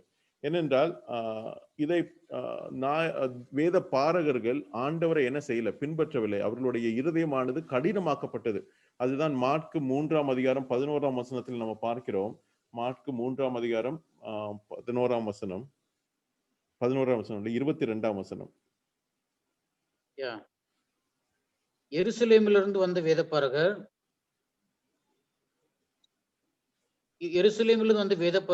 இவன் பெயர்சூபிலை கொண்டிருக்கிறான், பிசாசுகளின் தலைவனானே பிசாசுகளை துரத்துகிறான் என்றார்கள். அவர்களை அவர் அழைத்து ஓமையாய் அவர்களுக்கு சொன்னதாவது, சாத்தான் துரத்துவது எப்படி? ஒரு ராஜ்யம் தனக்குத்தானே விரோதமாய் பிரிந்திருந்தால் அந்த ராஜ்யம் நிலை நிற்க மாட்டாதே. இப்போ அங்கே வேத பாரகர்கள் ஆண்டவரை அங்கே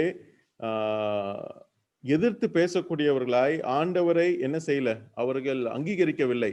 இந்த சமயத்திலே ஆண்டவர் என்ன செய்கிறார், அவர்களுடைய இருதயம் கடினமாக்கப்பட்டிருக்கிறது, அவர்களுடைய வாழ்க்கையில விசுவாசம் இல்லை என்று அறிந்து அங்கே ஆண்டவர் ஊமைகள் மூலமா என்ன செய்கிறார், பேசக்கூடியவராய் இருக்கிறார் என்பதை நம்ம பார்க்கிறோம்.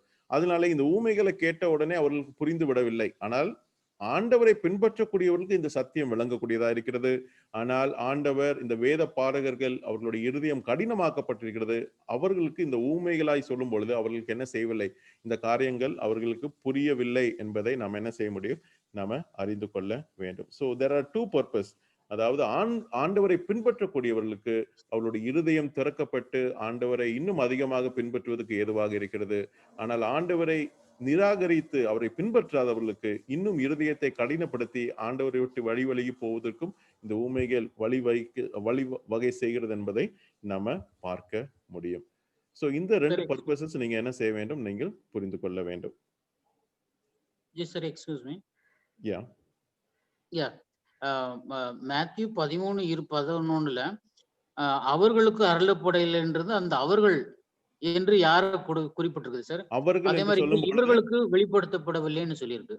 அதாவது பரலோக ராஜ்யத்தில் வெளியே இருக்கக்கூடியவர்கள், அதாவது தேவனை பின்பற்றாதவர்களுக்கு. அப்படின்னா புறஜாதிகளை குறித்து இது சொல்லப்படுதா சார்? ஆமா, தேவனை பின்பற்றாதவர்கள், they are not followers of Jesus Christ. வேத பாரகர்கள் இந்த சத்தியத்தை புரிந்து கொள்ளாமல் இருப்பதற்காக ஆண்டவர் என்ன செய்யறார்? அந்த ஊமைகளை சொல்லக்கூடியவராய் இருக்கிறார். புறம்பே இருக்கக்கூடியவர்கள் என்று சொல்லும் பொழுது இந்த இயேசு கிறிஸ்துவை பின்பற்றாதவர்களுக்கு அந்த சத்தியம் என்ன செய்ய வேண்டாம், வெளிப்படுத்த வேண்டாம் என்கிற காரியத்தின் நோக்கத்திற்காக ஊமைகள் என்ன செய்யப்படுகிறது, சொல்லப்படக்கூடியதாய் இருக்கிறது. Okay, thanks.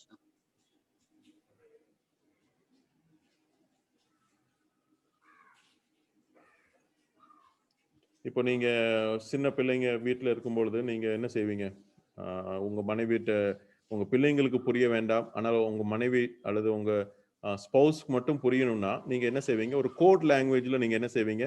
நீங்க பகிர்ந்து கொள்வீங்க. அப்போ நீங்க சொல்றது உங்க மனைவியோ அல்லது கணவனுக்கோ புரிந்து கொள்ள முடியும். ஆனால் பிள்ளைகளுக்கு நீங்க சொல்லக்கூடிய அந்த கோட் லாங்குவேஜ் என்ன செய்யாது, புரிந்து கொள்ள முடியாது.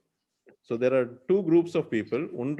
ஒரு நபருக்கு நீங்கள் புரிந்து கொள்ள வேண்டும் என்று நினைக்கிறீங்க, இன்னொரு நபருக்கு புரிந்து கொள்ள வேண்டாம் என்று நீங்க நினைக்கிறீங்க. அதே விதமாக புறம்பே இருக்கக்கூடியவர்கள், அதாவது பரலோக ராஜ்யத்தை வெளியே இருக்கக்கூடியவர்களுக்கு இது என்ன செய்யாது, விளங்காது.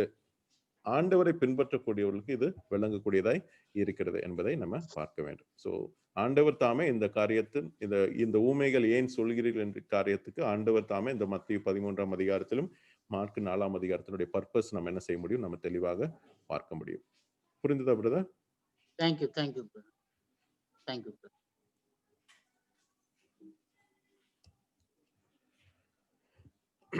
ஸோ இது நீங்க எழுதலைன்னா இங்கிலீஷ்ல நான் பின்னாடி நான் கொடுக்குறேன். One was to reveal truth to his followers, the other is to conceal truth from those on the outside. அதாவது வெளியே இருக்கக்கூடியவர்களுக்கு இந்த சத்தியத்தை மறைப்பதற்காக ஊமையால் ஆண்டவர் என்ன செய்யறார், விளக்கக்கூடியவராக இருக்கிறார் என்பதை நம்ம பார்க்க முடியும். இந்த 2 பாயிண்ட் எழுதிட்டீங்களா? ஓகே. அடுத்த காரணம் என்று சொல்லும் பொழுது it is effective form of communication. அதாவது ஒரு உரையாடலிலே மிகவும் திறமையான முறையிலே ஒரு காரியத்தை பகிர்ந்து கொள்ள வேண்டும் என்றால் ஊமைகள் மிகவும் தலை சிறந்த ஒரு முறைமையாய் காணப்படுகிறது. parables are an effective form of communication. ஒரு உரையாடலில் ஊமைகள் மிகவும் ஒரு திறமையான ஒரு அந்தஸ்து அல்லது ஒரு எஃபெக்டிவ் ஃபார்ம் ஆஃப் கம்யூனிகேஷன் இருக்கிறது என்பதை நம்ம அறிய வேண்டும். ஏனென்றால் அதில் பல விதமான கதைகள் காணப்படுகிறது. Because of stories. இதை கேட்கும் பொழுது மற்றவர்கள் என்ன செய்யறாங்க, ஒரு உற்சாகத்தை அல்லது கேட்கக்கூடிய ஒரு இன்ட்ரெஸ்ட் அங்க அதிகமாக காணப்படுகிறது. நீங்க பிரசங்கம் கேட்கும் பொழுது கூட ஒரு நபர் ஒரு கதையை சொல்லும் பொழுது என்ன செய்யுது, உங்க மைண்டு டக்குன்னு ஒரு இன்ட்ரெஸ்ட் ஆகுது. அதே விதமாக ஒரு ஊமை சொல்லும் பொழுது அந்த காலகட்டத்திலே இயேசு கிறிஸ்து சொல்ல சத்தியத்தை இன்னும் அதிகமாக ஒரு இன்ட்ரெஸ்டோட கேட்பதற்கு இது ஏதுவாக இருக்கிறது. So parables are an effective form of communication. உரையாடலிலே இந்த ஊமைகள் மிகவும் ஒரு முக்கியமான ஒரு பங்கு வகிக்கக்கூடியதாக இருக்கிறது என்பதை நம்ம அறிய வேண்டும். அடுத்ததாய் நாம் பார்க்கும் பொழுது parables,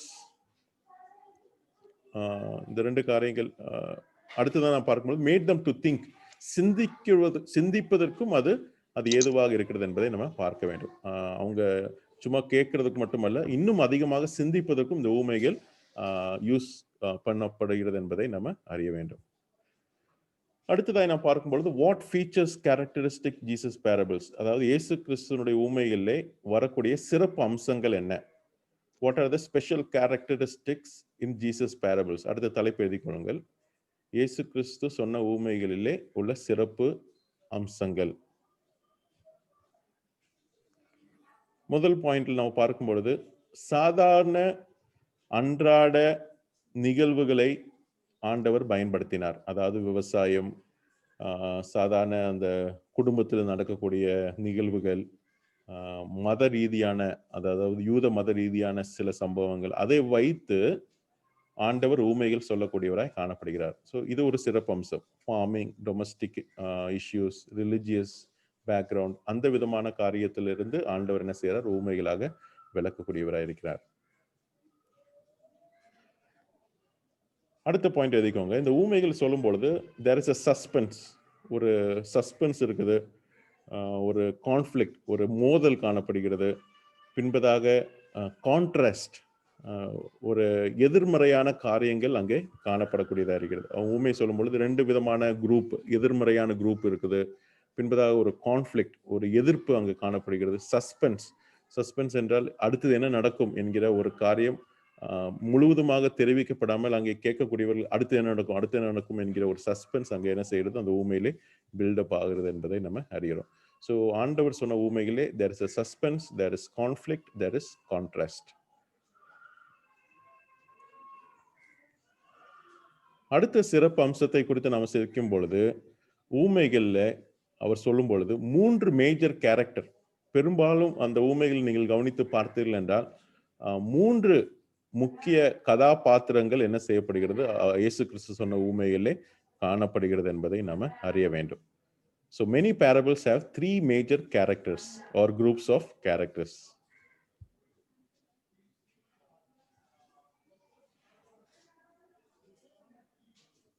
எழுதிட்டீங்களா? ஓகே. அப்போ எக்ஸாம்பிள் நம்ம பார்க்கலாம்.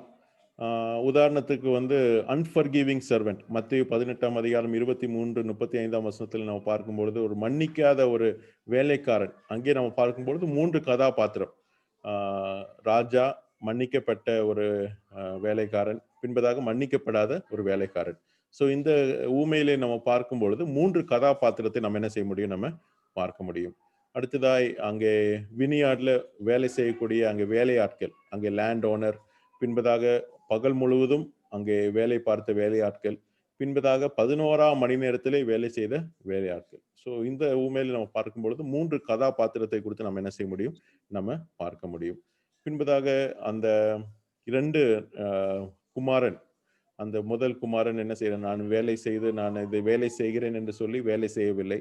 இன்னொன்று, நான் வேலை செய்ய மாட்டேன் என்று சொல்லி இன்னொருத்தன் என்ன செய்யறான், அந்த வேலையை செய்யக்கூடியவனாய் காணப்படுகிறான். மத்திய 21ஆம் அதிகாரத்திலே அந்த ஊமையை குறித்து நம்ம பார்க்கிறோம். அங்கே 3 கதாபாத்திரங்கள், அந்த மனிதன், அங்கே மூத்த குமாரன், 2வது குமாரனை குறித்து நம்ம பார்க்கிறோம். பின்பதாக கல்யாண விருந்து சாலை, அதுலயும் குறித்து நான் பார்க்கும் பொழுது ராஜா, பின்பதாக அந்த கல்யாண விருந்து சாலைக்கு அங்கே அழைக்கக்கூடிய நிலைமையிலே சிலர் என்ன செய்கிறார்கள், வரக்கூடியவர்களாய் காணப்படுகிறார்கள். சிலர் அந்த அழைப்பை நிராகரிக்கக்கூடியவர்களாய் காணப்படுகிறார்கள். ஸோ இந்த 3 குரூப் ஆஃப் கேரக்டர்ஸ் நம்ம என்ன செய்ய முடியும், பார்க்க முடியும். King, those who refused to come and those who did come. பின்பதாக நல்ல சமாரியனுடைய கதைகளை குறித்து நம்ம பார்க்கிறோம். நல்ல சமாரியனை குறித்து நம்ம பார்க்கும் பொழுது அங்கே அடிபட்ட யூதன், பின்பதாக மத தலைவர்களை குறித்து நம்ம பார்க்கிறோம். யாரெல்லாம் கண்டு கொள்ளாத மத தலைவர்கள், பின்பதாக சமாரியன், அங்கே யார் அங்கே போய் அவனுக்கு உதவி செய்யக்கூடிய சமாரியனை குறித்து நம்ம பார்க்கிறோம். இந்த விதமாக இயேசு கிறிஸ்துனுடைய ஊமைகள், பெரும்பாலான ஊமைகளை குறித்து நம்ம பார்க்கும் பொழுது there are 3 major characters in the Good Samaritan என்பதை நம்ம பார்க்க முடியும். பின்பதாக friend at midnight. சரி, இந்த மாதிரி இந்த 3 உதாரணம் எல்லா ஊமையிலும் பார்க்க முடியுமா சார்? இது பெரும்பாலான ஊமைகள், நீங்க எந்த ஊமை எடுத்தாலும் நீங்க பார்த்தீங்கன்னா there are 3 groups of characters.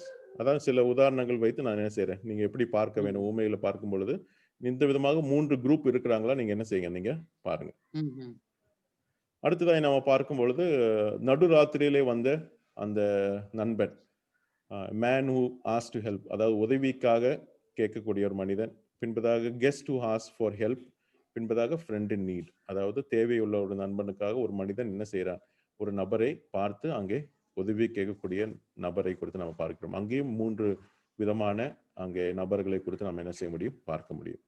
அடுத்ததாக நம்ம பார்க்கும் பொழுது காணாமல் போன ஆடு, காணாமல் போன ஆடுல குறித்து பார்க்கும் பொழுது கூட அங்கே 3 குரூப்பை நம்ம பார்க்கிறோம். 99 ஆடு, பின்பதாக தொலைந்து போன ஆடு, பின்பதாக மெய்ப்பெண். ஸோ இந்த ஊமையில் நம்ம பார்க்கும் பொழுது there are 3 groups of characters என்பதை குறித்து நம்ம பார்க்க முடியும். பின்பதாக கெட்ட குமாரனுடைய ஊமை, கெட்ட குமாரனுடைய ஊமையை குறித்து நாம் பார்க்கும் பொழுது அங்கேயும் ஒரு பிதா, கெட்ட குமாரன், பின்பதாக மூத்த குமாரன். அந்த ஊமையிலையும் நம்ம பார்க்கும் பொழுது 3 நபர்களை குறித்து நம்ம பார்க்க முடியும். பின்பதாக அன்ஜஸ்ட் ஜட்ஜ், நியாயம் இல்லாத, மிகவும் நியாயமற்ற ஒரு நீதிபதியை குறித்து நம்ம லூக்கா 18ஆம் அதிகாரத்தில் நம்ம பார்க்கிறோம். நீதிபதி, பின்பதாக விடோ, அங்கே விதவை, பின்பதாக விதவையை எதிர்த்த அநியாயம் செய்த எதிராளி. ஸோ இந்த 3 நபர்களை குறித்து நம்ம என்ன செய்ய முடியும், அந்த ஊமையிலே பார்க்க முடியும். ஸோ இந்த விதமாக நம்ம பார்க்கும் பொழுது நான் கேட்ட கேள்வியிலே சரியான ஒரு நம்பர் நம்ம என்ன செய்ய முடியாது, நம்ம பார்க்க முடியாது. ஏனென்றால் சில வேத அறிஞர்கள் ஏனென்றால் ஷார்ட் ஸ்டேட்மெண்ட் அதிகமாக காணப்படுகிறது. புதிய ஏற்பாட்டில் பலவிதமான ஊமைகள் பல ரீதியிலே கணக்கிடப்படுகிறதுனாலே பைபிள் நாலேஜ் கமெண்ட்ரி, அதாவது பிகேசி என்று சொல்லுவாங்க, ராய்சூக் எழுதின அந்த கமெண்ட்ரியிலே 35 பேரபிள்ஸ் என்ன செய்யப்பட்டிருக்கிறது, சொல்லப்பட்டிருக்கிறது. இந்த நாளிலே உங்களுக்கு அந்த லிஸ்ட் உங்களுக்கு அந்த வாட்ஸ்அப்ல பிடிஎஃப் ஃபார்ம்ல உங்களுக்கு நான் அனுப்புறேன். இயேசு கிறிஸ்து சொன்ன முக்கியமான 35 ஊமைகள் என்ன என்பதனுடைய லிஸ்ட் உங்களுக்கு இந்த நாளுடைய இறுதியிலே நான் உங்களுக்கு அனுப்புகிறேன். நீங்கள் அதை பார்த்து நீங்கள் அது தமிழ்லே நீங்கள் என்ன செய்யுங்கள், எழுதி கொள்ளுங்கள். அதனுடைய இருப்பிடமும் அதனுடைய ஊமைகளும் என்ன செய்யப்பட்டு சொல்லப்படுகிறது. ஸோ மத்தேயு சுவிசேஷத்திலே 18 ஊமைகள் காணப்படுகிறது. மார்க்கு சுவிசேஷத்திலே 5 ஊமைகள் காணப்படுகிறது. லூக்கா சுவிசேஷத்திலே 22 ஊமைகள் காணப்படுகிறது. மத்தேயு சுவிசேஷத்திலே சொல்லப்பட்ட 18 ஊமைகளிலே 11 ஊமைகள் மத்தேயு சுவிசேஷத்துல மட்டும்தான் நாம பார்க்க முடியும். மார்க்கு சுவிசேஷத்துல 5 ஊமைகள் காணப்படுகிறது. அதுல 2 ஊமைகள் மார்க்கு சுவிசேஷத்துல மட்டும்தான் பார்க்க முடியும். லூக்கா சுவிசேஷத்துல 22 இருக்குது. அதுல 7 லூக்கா சுவிசேஷத்துல மட்டும் நம்ம பார்க்க முடியும். ஸோ இதெல்லாம் நம்ம கணக்கிடும் பொழுது ஏறக்குறைய 30க்கு மேற்பட்ட ஊமைகள் காணப்படுகிறது என்பதை நம்ம அறிய முடியும். யோவான் சுவிசேஷத்திலே ஊமைகள் இல்லை என்பதை நாம பார்க்க முடியும். நேரம் கடந்து போனதுனாலே நம்ம இந்த செஷனை இதோடு முடித்துக் கொள்வோம். நாளைக்கும் அடுத்த கிளாஸ்லையும் கூட நம்ம தொடர்ச்சியாக நம்ம இதை குறித்து நம்ம படிக்கலாம். இல்லை வேற ஏதாவது சந்தேகங்களோ கேள்விகளோ இருக்குமானால் கேட்கக்கூடிய நேரமாய் இது காணப்படுகிறது.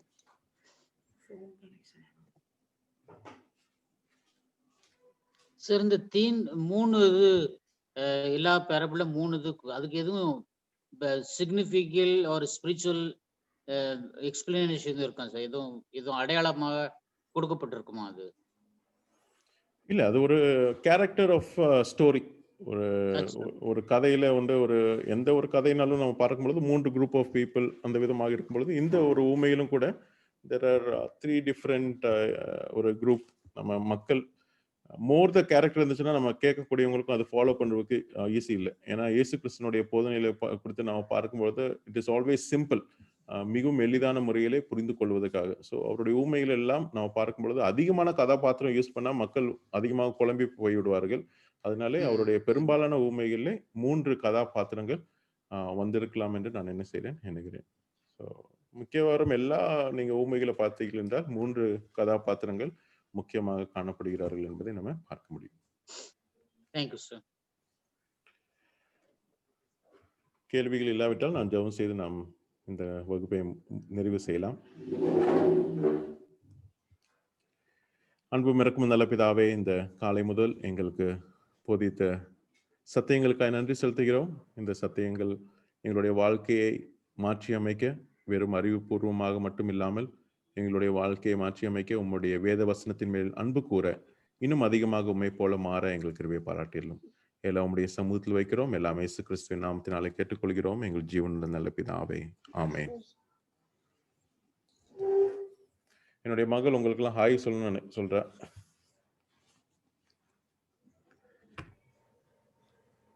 ஹாய் சொல்லிரு. Hi. Hi. Hello. Hello. How are you? Very well. Oh, your good name? Good name. I don't know. I don't know. You don't know your name? You don't know. Oh. What's your name? I don't know.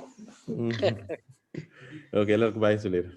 Bye. Okay, bye. Okay, ஆண்டவர் சித்தமானால் நாம அடுத்த வாரம் சந்திப்போம். பாய். Bye. Bye. Bye. See you.